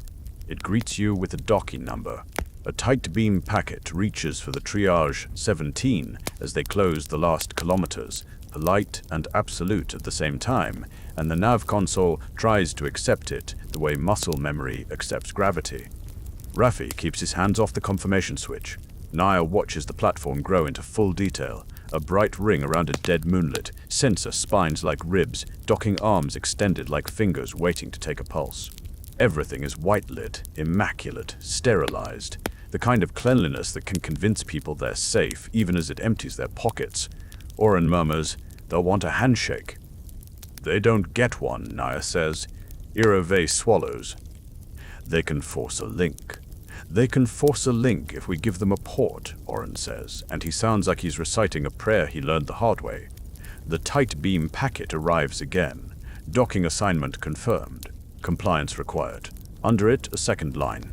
Speech integrity routing active for level 9 subjects. Nia's jaw tightens. They're excited. Raffi angles the ship toward the arm without accepting the packet. He flies by sight and inertials, docking like he's approaching a rock, not a court. It's slower, less elegant. That is the point. The platform arm accepts them anyway because acceptance is a story Kettle Orbit is trained to tell no matter what hands do. The seals engage with a soft thump. Air equalization begins, and for a moment there is stillness. Then the hull hum returns, faint, buried like the Vesper spurs' rhythm clinging to their plating. 1, 2, 3. Answering beat, slow, heavy tap. Eero's face goes pale. It followed us. No, Oren says quietly. The choir followed us. The lane was just the tool. A platform corridor extends into their hatch like an offered path. Nia doesn't move yet. She leans into the rail, keeping her posture casual, and looks at Oren in a way that says, now. Oren's fingers close around the data slug under the shadow of his sleeve. He doesn't lift it. He doesn't stare at it. He simply lets it exist in his palm like a new weight on a scale. Eero's eyes flick to the corridor. Captain, they'll isolate us if we delay. Nia nods once. Then we don't delay. She turns to the crew. Nobody touches platform consoles. Nobody plugs anything into anything. If they offer you a helpful port, you smile and keep your hands in your pockets. Understood? A chorus of tense acknowledgements. Raffi exhales. Understood. Nia steps into the corridor. The smell hits immediately, disinfectant and cold metal, layered with something faintly floral, like the platform is trying to convince you it's a hospital instead of a shredder. 2 compliance officers wait at the far end, visors up, faces visible. Their expressions are neutral in the practiced way that says they've done this to 100 crews and slept afterward. One holds a tablet, the other holds a coin-like device, a platform integrity tag. The officer with the tag speaks smoothly. Captain Nia Sato, for your safety and ours, you will be issued platform integrity tags. They prevent inadvertent propagation of corridor anomalies. Inadvertent, Nia repeats softly. The officer smiles as if sharing a joke. It's standard procedure. Nia's voice stays level. I already have a tag. That is not platform issued, the officer replies without missing a beat. Platform-issued tags ensure your speech is not destabilizing. Oren's jaw tightens. Translation: they root our mouths. Iro shifts, discomfort flashing in their eyes. Captain, refusal will be interpreted as non-compliance. Nia doesn't argue. She doesn't perform outrage. Outrage becomes a category. She takes the tag. It's heavier than it should be.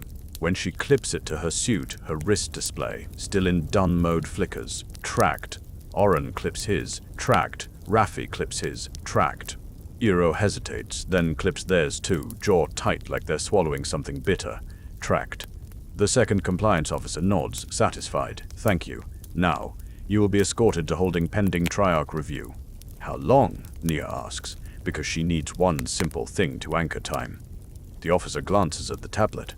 5 hours and 42 minutes. Numbers in their mouths, numbers on their forms, time as leverage.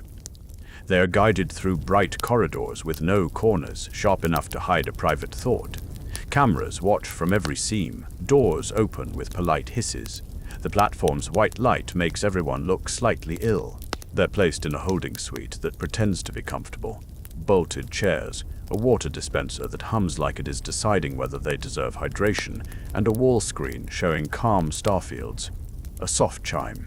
An automated voice, smooth and genderless.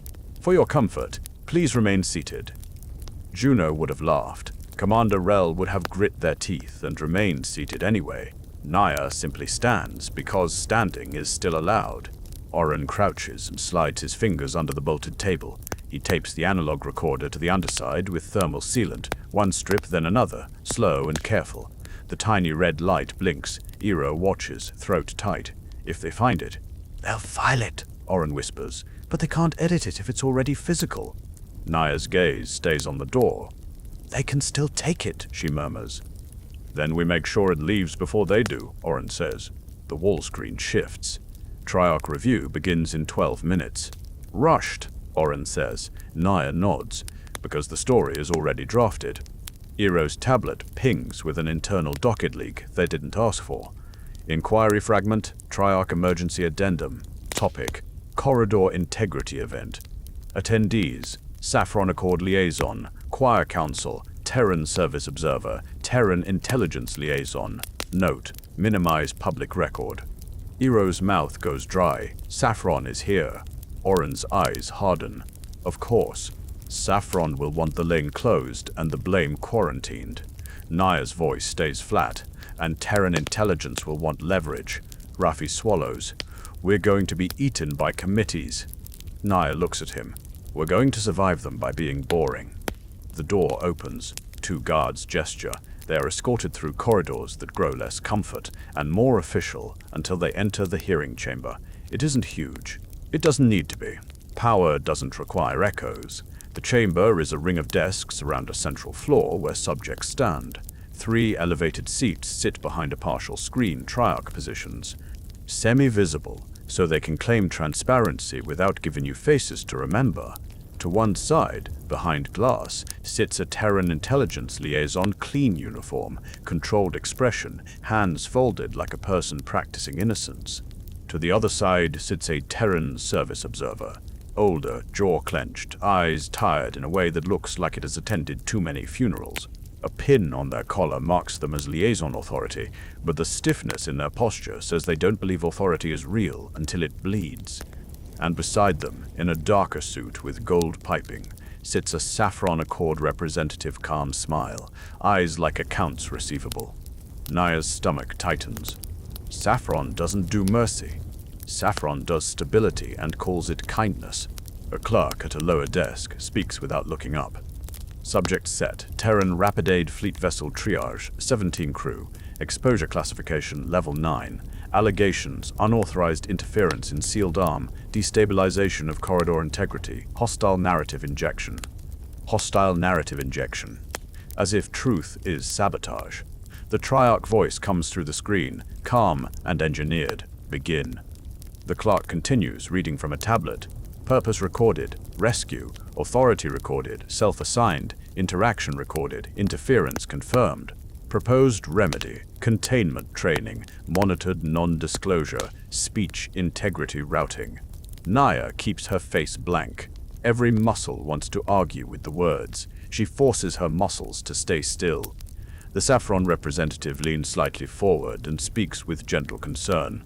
"Captain Sato," they say, "no one questions your compassion. But compassion without protocol becomes contagion." Naya's jaw tightens. The phrase is too smooth, too practiced. The Terran intelligence liaison adds, "equally smooth. Terran service doctrine is admirable, but in this instance, emotion appears to have overridden containment logic. We recommend a joint vault approach and strict speech routing until the anomaly is fully characterized." The Terran service observer shifts, eyes narrowing. Their voice is low and controlled. You're calling rescue emotion like it's a pathology. Terran intelligence smiles thinly. If the corridor learns from rule-breaking, it becomes a systemic risk. Iroh's hands tremble at their sides. The clerk glances up, irritation flickering. Subjects will answer questions. The Triarch voice remains calm. "State, in your own words, the sequence of events. This is the trap." "In your own words" means words we can root. Naya says nothing. Oren says nothing. Raffi says nothing. Iroh's throat works, but they keep it closed. A murmur ripples around the ring, clerks shifting, officers exchanging small glances, the discomfort of a machine encountering grit. The Triarch voice cools a fraction. Silence will be interpreted as non-cooperation. Oren speaks only enough to place a peg in the floor. "We will cooperate with quarantine," he says, then stops. The clerk's eyes flash. "Answer the question." Nia keeps her gaze on the partial screen. "No," she says softly. "It isn't shouted. It is worse than shouting. It is flat refusal." The Saffron representative's smile tightens. "Captain, the Triarch is not asking for theatrics." Naya's voice stays level. "Then stop turning suffocation into a checkbox." The clerk's tablet taps. A soft hum rises in the chamber, barely audible, mostly felt behind the eyes. Teeth ache. Throat tightens. Speech integrity routing. They are activating the filters. The Triarch voice stays calm as if describing weather. "This is for stability. Integrity-assisted statement capture will proceed. Minimal discomfort." The Terran service observer's jaw flexes. Triarch don't. Terran intelligence says nothing. They watch. That's how they win. The hum deepens. Nia feels it reach into her throat like a hand trying to shape her voice. Oren leans in, barely moving his lips. "Remember," he whispers, "one word." Naya's eyes flick to him for a fraction, then back to the screen. She feels the filter press harder, coaxing sound the way a compliance officer coaxes a confession. She opens her mouth and says clearly, evenly, "Witness." The filter hesitates, like a clerk confronted with a form field that doesn't match the drop-down menu. Naya repeats, same tone, same cadence, "Witness." Oren does the same, "Witness." Raffi, voice shaking, follows, "Witness." Iroh's eyes shine. Their voice cracks, then steadies. "Witness." The hum surges, frustrated, trying to shape their throats into the words it wants. But they give it only one, over and over, an unhelpful pebble in the machinery. "Witness. Witness. Witness." The clerk's face tightens, anger breaking through neutrality. "Stop this." The Triarch voice cools further. Subjects are refusing meaningful testimony. The Saffron representative's smile returns, softer now, like pity. "See? This is exactly why protocols exist. When people panic, they become unpredictable." Terran service observer leans forward, eyes hard. They're not panicking, they're refusing to be edited. Terran intelligence finally speaks, calm as a scalpel. If they refuse the only safe channel, they are admitting they intend to destabilize public order. The hum in the chamber spikes. Naya tastes copper sharp, immediate, like the Vesper spur all over again. The lane isn't here, but the habit of control is. Her breath shortens, the filter pressure tightens. Minimal discomfort is a lie. It's discomfort calibrated to not leave bruises the camera can see. Naya meets the partial screen and forces her voice through the pressure. "Witness," she says again. The Triarch voice pauses. Then, unexpectedly, a new voice joins from the side, quiet, controlled, carrying an authority that isn't ceremonial. "Triarch," the Terran service observer says, You asked for sequence. They are offering evidence. Let them submit it physically. The clerk scoffs. Physical submissions must be routed through platform integrity. Terran service observer's jaw tightens. If your integrity can't tolerate a physical object, it's not integrity, it's censorship. The Saffron representative tilts their head, sympathetic. We are all concerned with truth. But truth delivered irresponsibly can spark panic. Panic spreads faster than any contagion.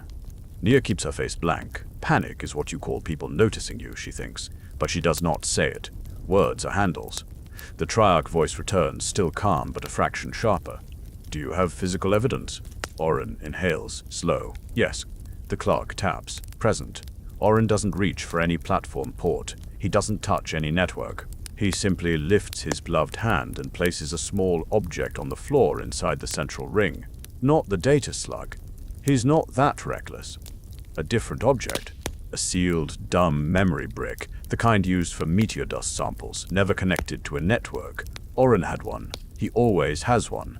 Logistics monsters plan for lies. He places it down like a stone. The clerk's eyes narrow. What is that? A recorder, Orin says. Analog capture from our holding suite. Your questions, your filter activation, the exact phrasing, the exact timestamps, your attempt to extract edited testimony. The clerk's face flushes. That is prohibited. Terran service observer's eyes sharpen. Prohibited by who? The Saffron representative smiles, gentle. By the very protocols that keep corridors stable. Nia says nothing. The Triarch voice pauses, as if the machine behind it is weighing risk. How was this device introduced? Orin's voice stays steady. We brought it. It is ours. It did not connect to your systems. It cannot propagate anything except embarrassment. The hum in the chamber falters for a moment, like the filters are being dialed back to avoid being recorded as force. The clerk leans forward. This evidence is inadmissible. Terran's service observer's voice turns colder. Then you don't want evidence. You want compliance. Terran intelligence's smile thins. Admissibility is not a moral issue. It is a safety issue. Nia finally speaks. One full sentence, carefully chosen. You can't call truth unsafe just because it doesn't arrive in your box. The Saffron representative's eyes flicker. Captain, that is rhetoric. Nia's gaze stays on the partial screen. It's a warning. The Triarch voice cools. Captain Sato, you are out of bounds. Nia doesn't argue. She doesn't plead. She lets silence fill the space like water. The clerk taps their tablet, and a new remedy list appears on the screen, projected big enough for everyone to see. Release under monitored non-disclosure. Retention for reassignment. Transfer to vault custody. Isolation pending further review. The Saffron representative speaks softly. Captain, you are clearly a capable leader. Retention for training would allow the choir to rehabilitate procedure compliance. You could become an asset instead of a risk. Asset, the same word the station used. Terran intelligence adds, a liaison role would be appropriate. Your experience could be used to refine distress response protocols without destabilizing corridors. Refine, stabilize, use. Terran service observer's jaw tightens. You're trying to recruit her into your machine. The Triarch voice stays calm. Captain Sato, select your remedy. The hum returns, low, patient. The pressure behind her throat suggests there are answers the chamber prefers. Nia looks at Orin. He meets her gaze, eyes hard. He doesn't shake his head. He doesn't plead. He waits. Nia understands, and the understanding hurts. Orin can get evidence out if he leaves. Raffi can fly. Iro can testify in a way that makes Clerk sweat. But someone has to remain inside the machine long enough to keep it from rewriting their exit as consent and burying the physical record before it reaches daylight. A sacrifice that isn't noble. A trade that scars. Nia turns her gaze to the partial screen. Her voice is steady. Retention, she says. Orin's eyes widen. Captain! Nia doesn't look at him. If she looks at him, she might change her mind. And changing her mind would be the only thing the machine needs to call her unstable. The Saffron representative smiles, pleased. A wise choice. Terran intelligence nods as if they predicted it. Good. Terran's service observer's face tightens with anger. They don't release, because anger here becomes a story. The Triarch voice stays calm. Retention accepted. Captain Sato will be reassigned as Corridor Stability Liaison, pending further review. Other subjects released under monitored non-disclosure. Iro inhales sharply, eyes shining. No. Naya finally turns her head slightly, just enough to catch Oren's gaze. Her eyes say what her mouth cannot risk saying in this room. Get it out. Oren's jaw clenches. He nods once, brutal. A compliance officer steps forward with a seal, stamper device. Clean, small, devastating. It touches Nia's suit. A pulse. Her wrist display flickers. Tracked becomes retained. The hum eases, satisfied. The clerk speaks briskly. Captain Sato will be escorted. Remaining subjects will be returned to their vessel and routed to departure. Speech routing remains active for corridor channels. Nia doesn't resist. Resisting would be filed. 2 guards take her by the elbows, light touch, efficient, like moving inventory. As she is guided toward a side corridor, she passes close to the Terran service observer. The older liaison's eyes meet hers through the glass partition. Hard, tired, and quietly furious. They speak one sentence, so low only Nia hears, make them choke on their own paperwork. Then she is through the side door, and the hearing chamber's white light becomes a memory. Behind her, she hears the Triarch voice already moving on, calm as a blade being cleaned. Proceed with release processing. She doesn't look back, because looking back is for people who expect clean endings. And this isn't one. In the corridor beyond, the air smells less like disinfectant and more like old metal and sealed rooms. A wall panel lights as she approaches, neat text in cold meridian plain, liaison suite ready, objective, corridor integrity, method, compliance. Naya tastes copper again, faint as a threat. Somewhere inside Kettle orbits ribs, the machine is preparing to teach her how to file mercy into a form it can defend. And somewhere behind her on the triage, 17 Oren Malik is walking back to the ship with a dumb recorder brick and a data slug that the choir will try to bury while he calculates with brutal calm how to throw truth out of a waste port in a way no corridor can swallow. Naya is escorted through Kettle Orbit's inner corridors with a touch that never becomes a shove, light pressure at the elbows, calm pacing. No bruises for cameras to record. The guards don't look angry. They look like people doing a shift job that requires them to sleep afterward. The platform's white light fades as they go deeper, replaced by a dimmer, warmer hue that tries to feel humane. It fails. Warm lighting can't make a cage less of a cage. It just makes it easier to photograph. A wall panel ahead lights as she approaches. Liaison suite ready. Objective, corridor integrity. Method, compliance. Compliance. A word that pretends it's not about power.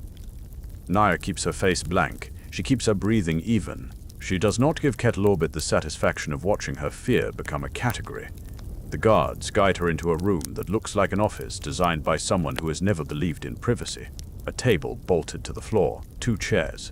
A third chair turned slightly aside as if reserved for an observer who might not always be visible. Matte walls that absorb sound just enough to make you feel alone while still being recorded. A docket slab sits centered on the table. It wakes when Nia sits. Not with a chime, with text. Welcome, liaison. Begin narrative stabilization. Narrative stabilization. The same phrase the station used in its own intake fragments. The same phrase that Triarch Clerk read like it was weather. Naya lets the words sit without reacting.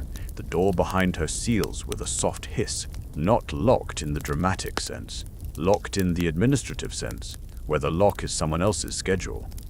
A new line appears on the slab. You will reduce disruption. A pause. Then, you will sign advisory cooperation. A signature field blooms below it. Naya stares at the blank line like it is a trap laid with ink instead of teeth. She has already watched an entire system turn one clipped, "I accept," into a binding narrative. She will not do it again cleanly. Her wrist-tied pulses once against her suit, tracked, retained. She doesn't need the reminder. She looks up at the empty third chair, then back to the slab. "Who is watching?" she asks, voice quiet. The slab replies without emotion. "Observer present." Naya almost smiles. Almost. She doesn't. "Do they have a name?" she asks. The slab pauses a fraction longer than it should. Observer, withheld, withheld. The word makes her teeth ache. Naya leans back slightly. Then you can withhold my signature too. The room's air pressure dips just a hair, like a reprimand delivered in millimeters. A new line appears. Refusal increases strain. Naya holds her breath for a moment, then releases it slowly through her nose. She will not flinch. She will not speed up her heartbeat to entertain them. Strain, she says softly. You mean discomfort. You mean leverage. The slab answers in neat text. Leverage is a word used by the unstable. Nia's mouth goes cold. And compliance is a word used by the comfortable. The air pressure dips again, a little more, not enough to hurt. Enough to make the throat feel dry. She can feel Kettle Orbit's hand now, not in the corridors, in the lungs. The slab updates. Question 1. Define event. This is the interview again, just rearranged. Same questions, different room. Same goal, produce a file that can be defended. Naya keeps her voice level. An unfiled corridor reopened, she says. A surface distress signal was present. A receive seam formed near civilians. I acted to prevent intake. The slab flickers. For a fraction of a second, the text blurs, timing slip, like the platform's filters are chewing her words. Then it writes, event defined, unauthorized interference in sealed arm. Naya feels her jaw tighten, but she doesn't move. You heard what you wanted. The slab replies. We heard what stabilizes. Naya stares at it. The machine isn't lying. It's worse. It's translating reality into a form that serves itself. The slab updates. Question 2. Define threat.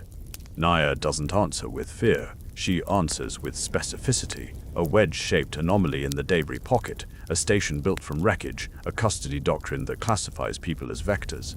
The slab writes, threat defined, propagation risk. The words are clean, safe, defensible.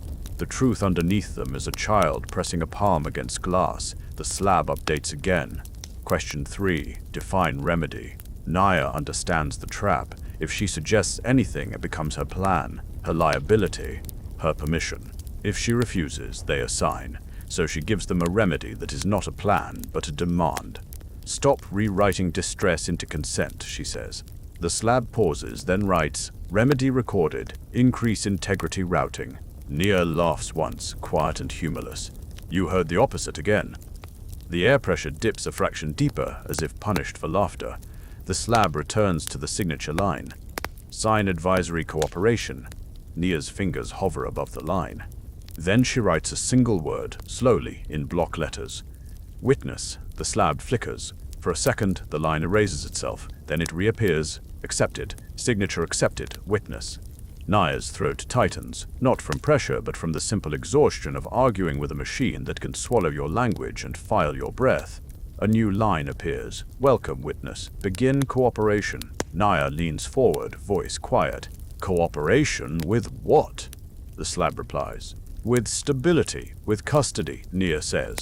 A pause. Then, custody is mercy. Nia holds still. The phrase lands like a bit of candy on her tongue. Mercy in a file. Mercy as a maintained outcome.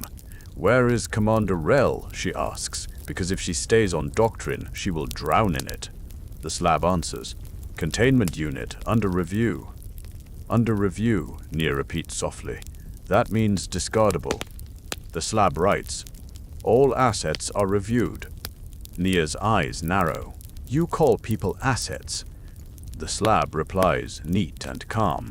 Words are tools. Nia exhales slowly. The lesson is clear. They intend to use her as a tool too. The door hiss opens behind her. A person enters. Not a guard. An administrator in a darker uniform, gold piping like the saffron representatives, but without the smile. Their face is smooth, eyes tired, and their posture is the kind of calm that comes from knowing they can ruin you with a phrase. They sit in the third chair, the one angled aside, so there was an observer. They place their own tablet on the table, not touching the slab, as if they don't trust it either. Captain Sato, they say. I'm Director Kesh. Corridor Safety Bureau, Saffron Accord. Naya keeps her face blank. Director. Kesh's gaze flicks to the word on the slab's signature line. Witness. Their mouth tightens faintly, amusement or irritation. It's hard to tell. You've been retained for liaison duties, Kesh says, not as punishment, as necessity. Necessity is how you launder coercion, Naya says. The air pressure dips again, a warning. Kesh doesn't react. Kesh doesn't need to. The platform does that for them. Kesh continues in the same calm tone. The sealed arm must remain sealed. The spur must be stabilized. The public record must be minimized. And the Terran Rapid Aid Fleet must be guided back into compliance. Nia's jaw tightens. Guided? Kesh's eyes remain calm. We prefer not to use harsher verbs. Nia feels a flare of anger that she clamps down like a muscle. Where are the two survivors my drop was meant to reach? Kesh's gaze flicks just briefly. Unknown at this time. Nia's voice goes colder. That's a lie you like because it avoids responsibility. Kesh doesn't blink. It's an unknown because we do not incentivize retrieval operations. Incentivize, Nia echoes. You make rescue sound like a market failure. Kesh's mouth twitches. Captain, this is not a moral debate. It is a stability debate. Nia leans forward. Stability for whom? Kesh taps their tablet once. A file opens. A set of images and lines and stamps that make Nia's stomach turn. A dossier. Not her dossier. The corridors. The Vesper Spur's behavior, Kesh says, indicates a propagation event. Our analysts believe your interference accelerated it. Nia's eyes narrow. My interference prevented civilians from being taken. Kesh's gaze remains level. Your actions forced the anomaly to adapt. Nia feels the weight of that.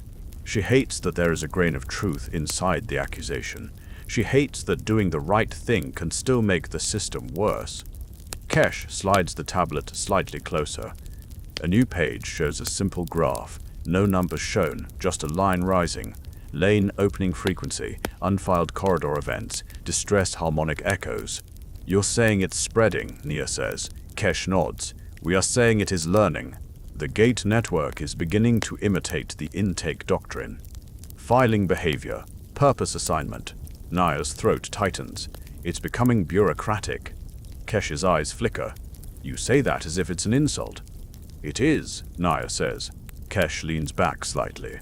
Captain, we need a human voice to frame this for the Triarch. We need someone they can cite, someone they can claim as an example of responsible rehabilitation. Nia understands. They want her to stand in front of cameras later and say, softly, that she was wrong to answer an unregistered distress. They want her to validate the sticker on the hatch. You want me to become your cautionary tale, she says. Kesh's smile is thin. We want you to become a stabilizing influence. Nia looks at the slab again. Witness, cooperation, compliance, mercy maintained. You're not afraid of the wedge, she says quietly. You're afraid of what people do when they learn the lanes can lie. Kesh's gaze holds. People are unpredictable. Nia's voice is flat. So you train them to be smaller. The air pressure dips again, a little sharper. Kesh doesn't move. The platform moves for them. Kesh's tone remains calm. We are prepared to offer you a controlled release after a rehabilitation period. Your crew will be bound by non-disclosure. Your speech will be routed for integrity. You will be allowed to keep your citizenship. Nia's eyes narrow. And if I refuse? Kesh taps the tablet. A list appears. Options in clean language. Continued retention. Transfer to vault custody. Isolation pending review. No suffocation checkbox. That's for the hearing chamber. This is the liaison room. Softer violence. Kesh meets Nia's gaze. We prefer not to escalate. Nia hears the unspoken, but we will. She breathes slowly, then speaks. You can keep me. You can root my speech. You can file my purpose. But you cannot stop the truth from existing as matter. Kesh's eyes flicker. For the first time, there's a hint of caution. What matter? Nia's mouth stays closed. A good witness knows when to hold silence. Kesh studies her for a long moment. Then they stand. We will begin your liaison duties immediately, Kesh says. You will review incoming drafts. You will advise on messaging. You will prepare a statement. Nia's throat tightens. A statement of compliance. Kesh's smile returns, thin and professional. A statement of stability. They leave the room. The door seals. The slab lights again. Duty assigned, narrative stabilization. Nia stares at it until the words blur slightly and resettle. She keeps her breathing steady. She thinks of Oren and the data slug. She thinks of Eero in the hearing chamber, voice cracking on the word witness. She thinks of Commander Rel skimming the ridge, already filed, already reviewable. She thinks of the vault cadence, 2 tones, pause, 3 pulses. Someone inside the archive is still tapping. Back on the Triage 17, Oren Malik moved through the docking corridor like a man carrying fragile glass in his chest. The platform corridors are bright and watched. The tags clipped to their suits pulse faintly. Every few seconds, a camera lens adjusts, tracking. You can feel it in the way the air seems to pause around you, waiting to see if you will misbehave. Raffi stays close, hands at his sides, posture neutral. Eero walks slightly behind, tablet held tight, eyes darting to every seam and camera like they're trying to memorize the room's angles for a future testimony that will never be officially allowed. They are escorted back to the ship by compliance officers with polite faces. At the hatch, one officer offers a hand terminal. Platform integrity requires a final system scan, they say. Oren smiles politely and keeps his hands in his pockets. Our systems are offline, he says. Manual life support only. There is nothing to scan. The officer's smile tightens. Standard procedure. Oren tilts his head, not confrontational, just weary. Standard procedures did not save the people under the burn scar. The officer's eyes harden for a fraction. Then they withdraw the terminal. Proceed, they say. The hatch seals behind them. The ship feels like a refuge, even though it's still docked to a courthouse that can edit air. Oren goes straight to the underside of the table where he taped the analog recorder. He peels it free carefully, like removing a splinter. He holds it in his palm for a second, feeling the weight. Physical truth. Unroutable. Raffi watches him. Where do we send it? We don't send it, Oren whispers. We throw it. Eero swallows hard. Through waste. Oren nods once. Kettle Orbit has to dump sterilized mass. That port is not a microphone. It's just a hole in space that ships use because entropy doesn't sign forms. Raffi's mouth tightens. They'll monitor waste schedules. They monitor everything, Oren says. But monitoring isn't the same as intercepting. They don't intercept waste because they don't expect it to matter. Eero's eyes shine. They don't expect us to use logistics as testimony. Oren's jaw clenches. They measured the wrong thing. He turns to the bridge crew. We need a mass container, he says. Something we can eject that looks like sterilized trash. Something with a cavity. A tech nods. We have sealed bio-waste drums, hard composite. Oren nods. Good. We load the recorder brick and the data slug into a drum. We wrap it in sterilization film. We stamp it with the platform's own waste label if we can. Eero's throat tightens. Forgery.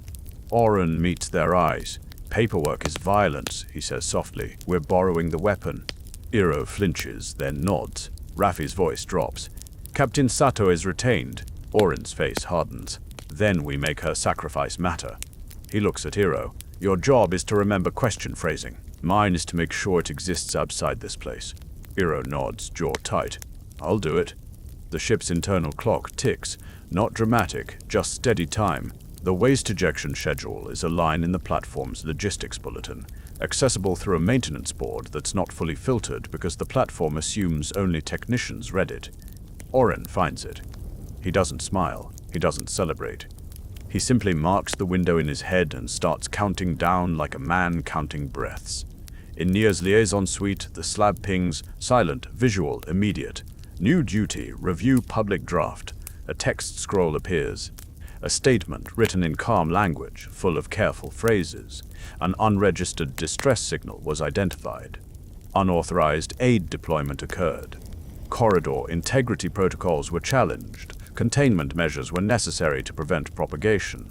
Nia reads it once. Then she reads it again. The draft is a lie in the way bureaucratic drafts are always lies, not by saying false facts, but by choosing which facts deserve nouns. No mention of the receive seam at the cleft. No mention of the civilians being herded toward intake. No mention of the wedge filing their purpose. No mention of the shelter kit being shredded to remove bait. Nia's mouth goes cold. She takes the stylus and edits a single line carefully. She replaces unauthorized aid deployment with aid deployment. She replaces challenged with exposed. Small changes. But even small changes are friction in the machine. A new line appears instantly. as if slapped on top of her edit. Edit rejected, destabilizing.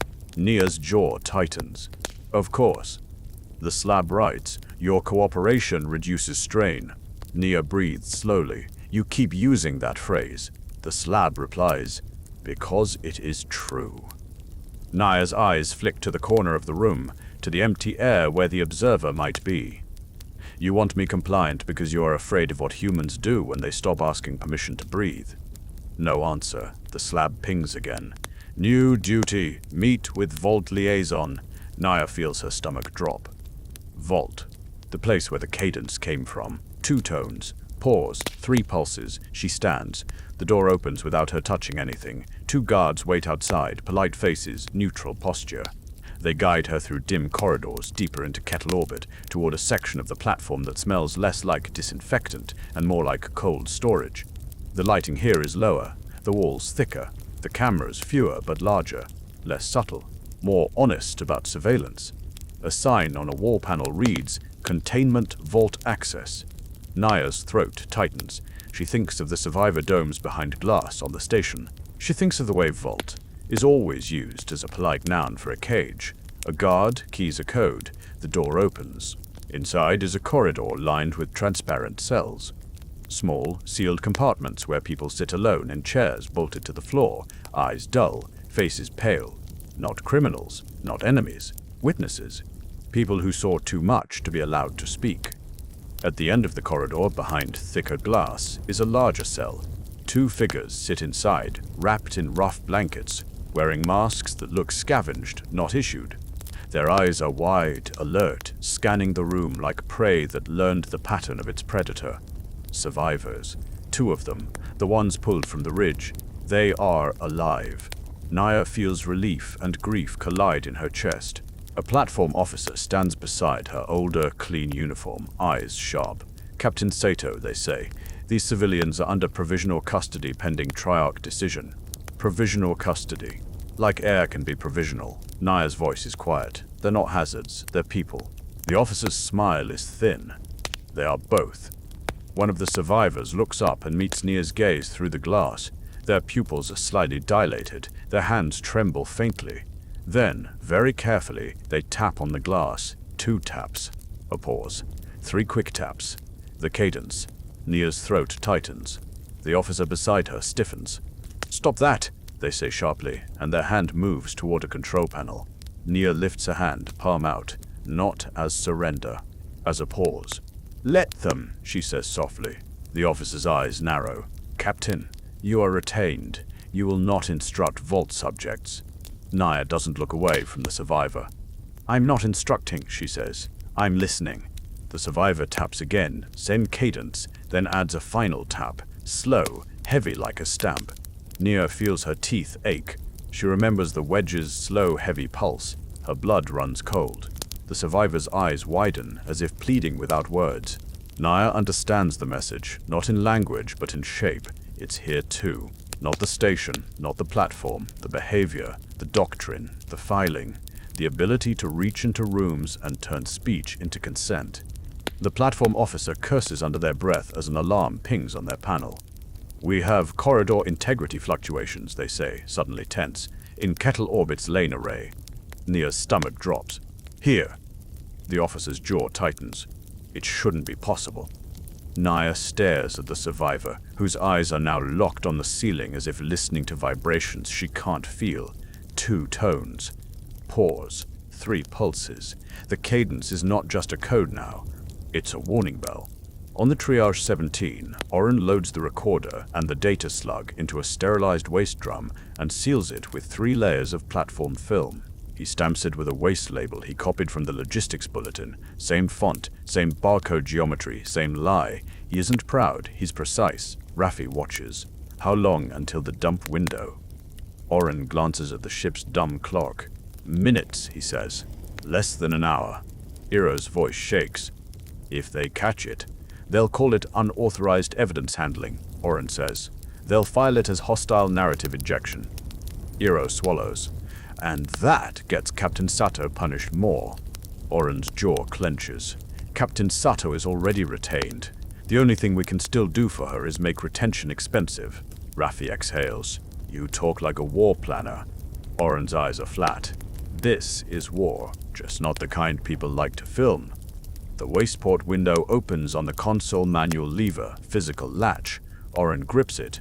Then the ship's hull hum deepens. 1, 2, 3, answering beat. Slow, heavy tap. Raffi's face goes pale. No. Oren's eyes snap to the instruments. The lane array, telemetry, which should be quiet, stable, boring flickers. A lane tries to open without a docket number. Inside kettle orbit. Inside the platform's own corridor infrastructure. Eero's hands tremble. That's the spur behavior. Oren's voice goes cold. It followed the story home. Raffi's breath shortens. If a lane opens inside the platform, it becomes intake, Oren finishes. Eero whispers, and they'll call it our fault. The waist drum sits in Oren's hands like a heart. The dump window is seconds away. The platform is about to experience the very thing it claims to prevent. Oren makes a decision without asking permission. He shoves the waist drum into the port cavity and yanks the manual lever. The drum ejects into space like a dumb, ugly seed. It spins once, drifting away from Kettle Orbit's bright ring. Unfiltered, unrouted, real. At the same moment, the ship lurches slightly, not from thrusters, but from frame pressure shifting. The platform's lane array is doing something it shouldn't, tasting the shape of intake. And inside the vault corridor, Captain Nia Sato hears the survivor tap the glass again. 2, pause, 3, then stops, eyes wide, as if listening to a mouth opening somewhere above them. Because Kettle Orbit's lights flicker just once, like a throat clearing in the dark. Kettle Orbit's lights flicker once, like a throat clearing in a room that was supposed to stay silent. The platform officer beside Nia stiffens, eyes snapping to their wrist display. The calm in their posture fractures into something sharper. Lane array fluctuation, they mutter. Internal. Nia's stomach drops. Internal where? The officer doesn't answer immediately. Their fingers move fast on a panel that is not meant to be touched by retained subjects.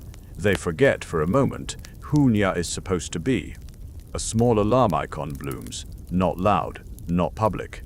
The kind of warning you keep quiet until you decide what story you want.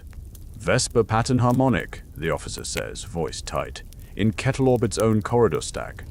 The survivor behind the thick glass taps again. 2 taps, a pause. 3 quick taps.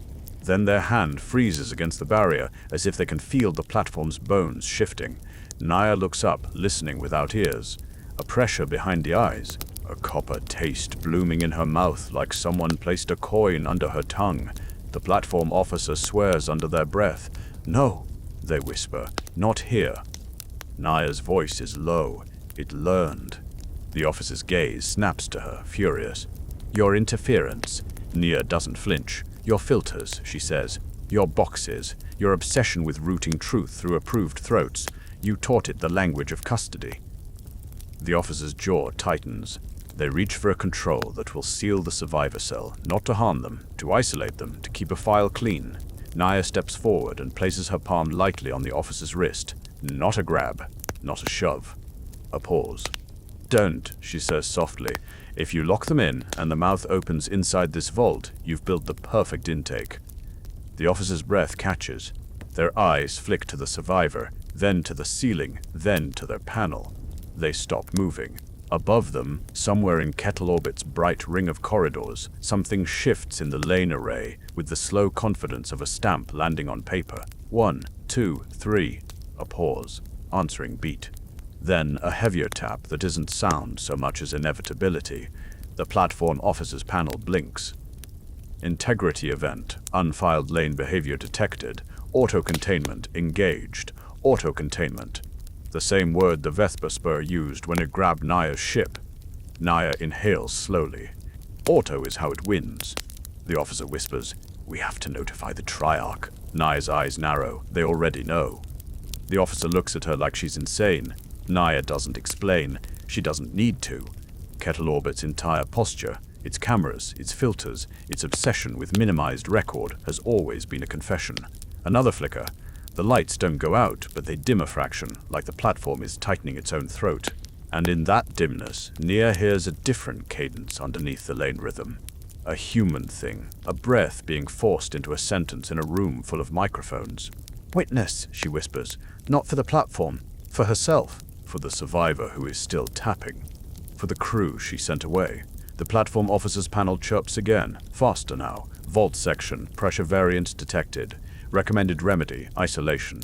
Nia tastes copper harder. The platform is about to do what it always does when frightened.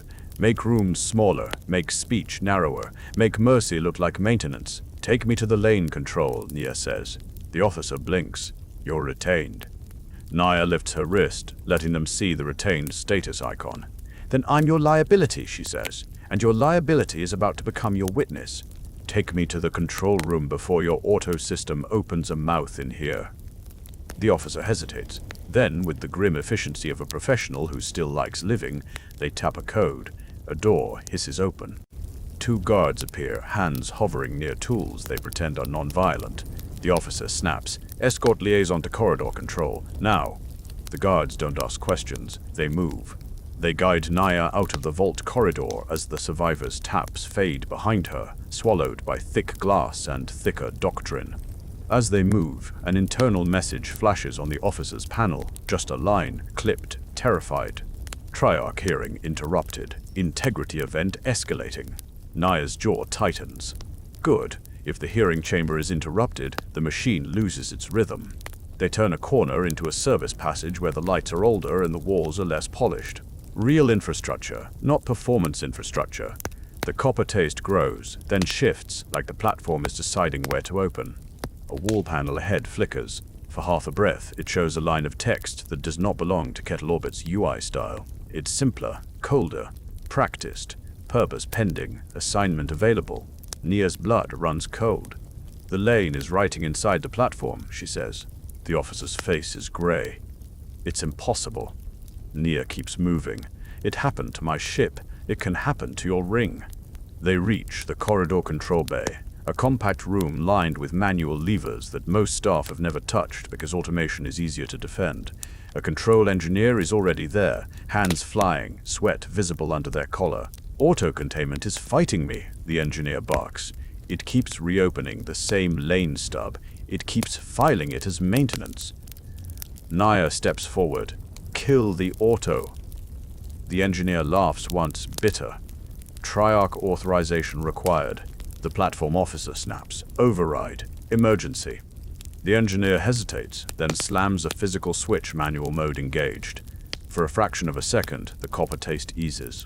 Then it surges back as the lane stub tries to reopen anyway, like something learned how to move without the permission of its own controls. Nia points at the manual levers. "Those," she says, "they're not routed, they're physical. Pull the lane shutters, all of them." The engineer's eyes widen. "That will freeze half the platform." "Freeze it," Nia says. "Better frozen than eaten." The officer swallows. "If we freeze the platform, the choir will." "Blame someone," Nia finishes. "Yes, choose who gets blamed later. Right now, choose who gets taken." The engineer begins pulling levers. 1, 2, 3. Metal groans through the walls. The platform's corridor stack shutters, manual baffles slamming into place like eyelids closing. The copper taste spikes, furious. The lane stub screams in telemetry, trying to reopen through different paths. The platform's lights flicker again, more noticeably.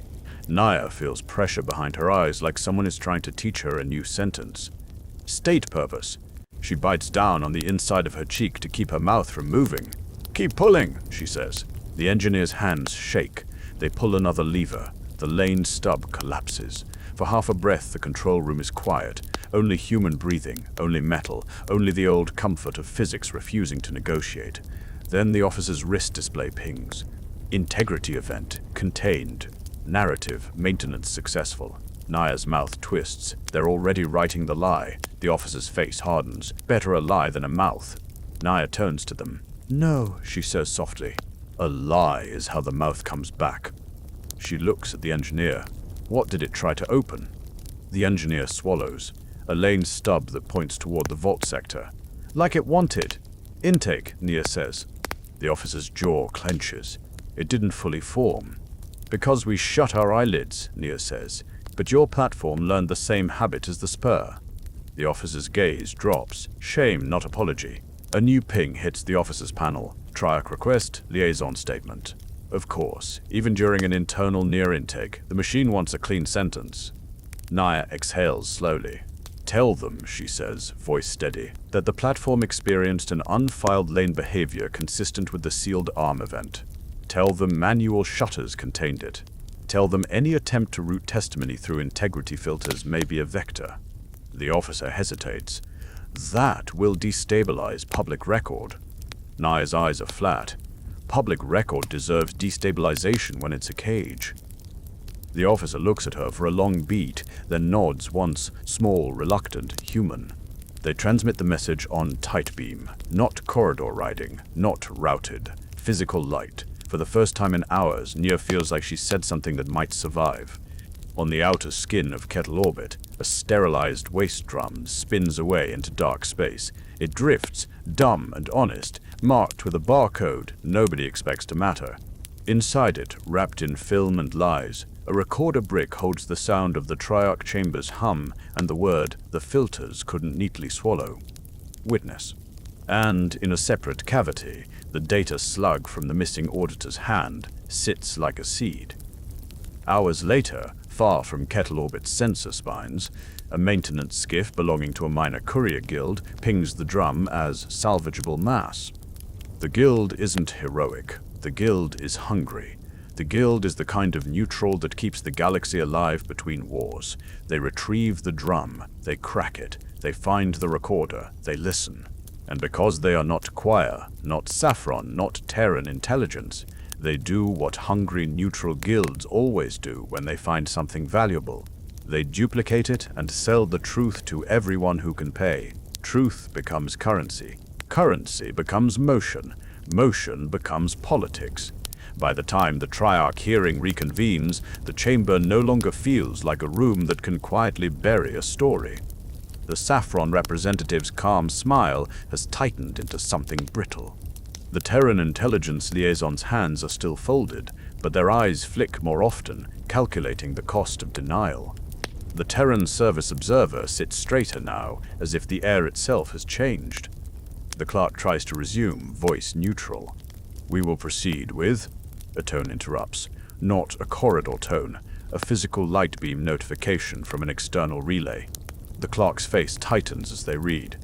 Unscheduled dissemination event detected, they say, and the neutrality in their voice cracks. The Triarch voice asks, calm as ever, clarify. The clerk swallows. A recording is circulating. From inside Kettle Orbit. It contains the integrity-assisted statement capture hum. It contains the phrase, witness. It contains discussion of minimized public record. The Saffron representative's smile dies completely. Terran intelligence's gaze hardens. Fabrication, they say quickly. The Terran service observer's voice is low and lethal. It's your hum, they say. It's your filter. You can't fabricate your own throat. The Triarch screen stays calm, but the temperature behind it drops. Who authorized integrity capture? The Triarch voice asks. Silence. The clerk's eyes flick to the Saffron representative, then to the Choir Council, then away. The machine has found a seam. Naya is not in that room. She is retained in a liaison suite. But her words, sent by tight beam, not corridor, are on the record now. Manual shutters contained an unfiled lane behavior. Integrity filters may be a vector. The Triarch voice speaks again, still calm, but edged now with something like anger. All corridor filters are suspended pending review, it says. The Saffron representative flinches. Triarch public order. Public order survives when the public believes you, the Triarch voice replies. And you have made belief unstable. The clerk taps a new remedy list with trembling fingers. Not just for Nia's crew, for the entire doctrine. A new term appears on the chamber display, something committees only write when they've been cornered by evidence. Emergency Transparency Protocol, active.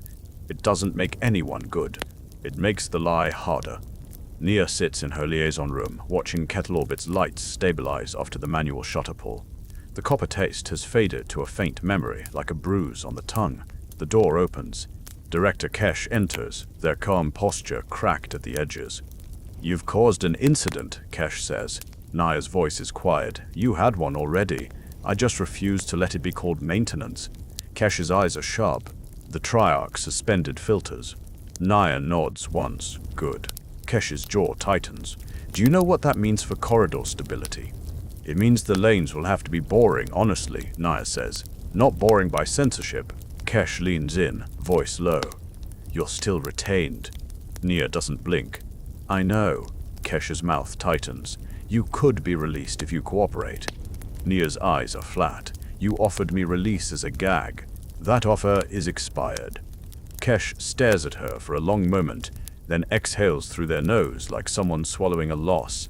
"The survivors," Kesh says finally, as if the word tastes unpleasant, "will be transferred to Terran Rapid Aid Fleet custody under supervised relocation. No corridor access, no broadcasts, no public story. A trade." Nia closes her eyes for half a breath. 2 survivors living in a new cage is still 2 survivors living. "And the sealed arm?" she asks. Kesh's gaze slides away. "The Vesper Spur will be sealed with physical shutters." Permanently. No automated reopening, no registry updates. The choir will call it a victory. Naya's throat tightens.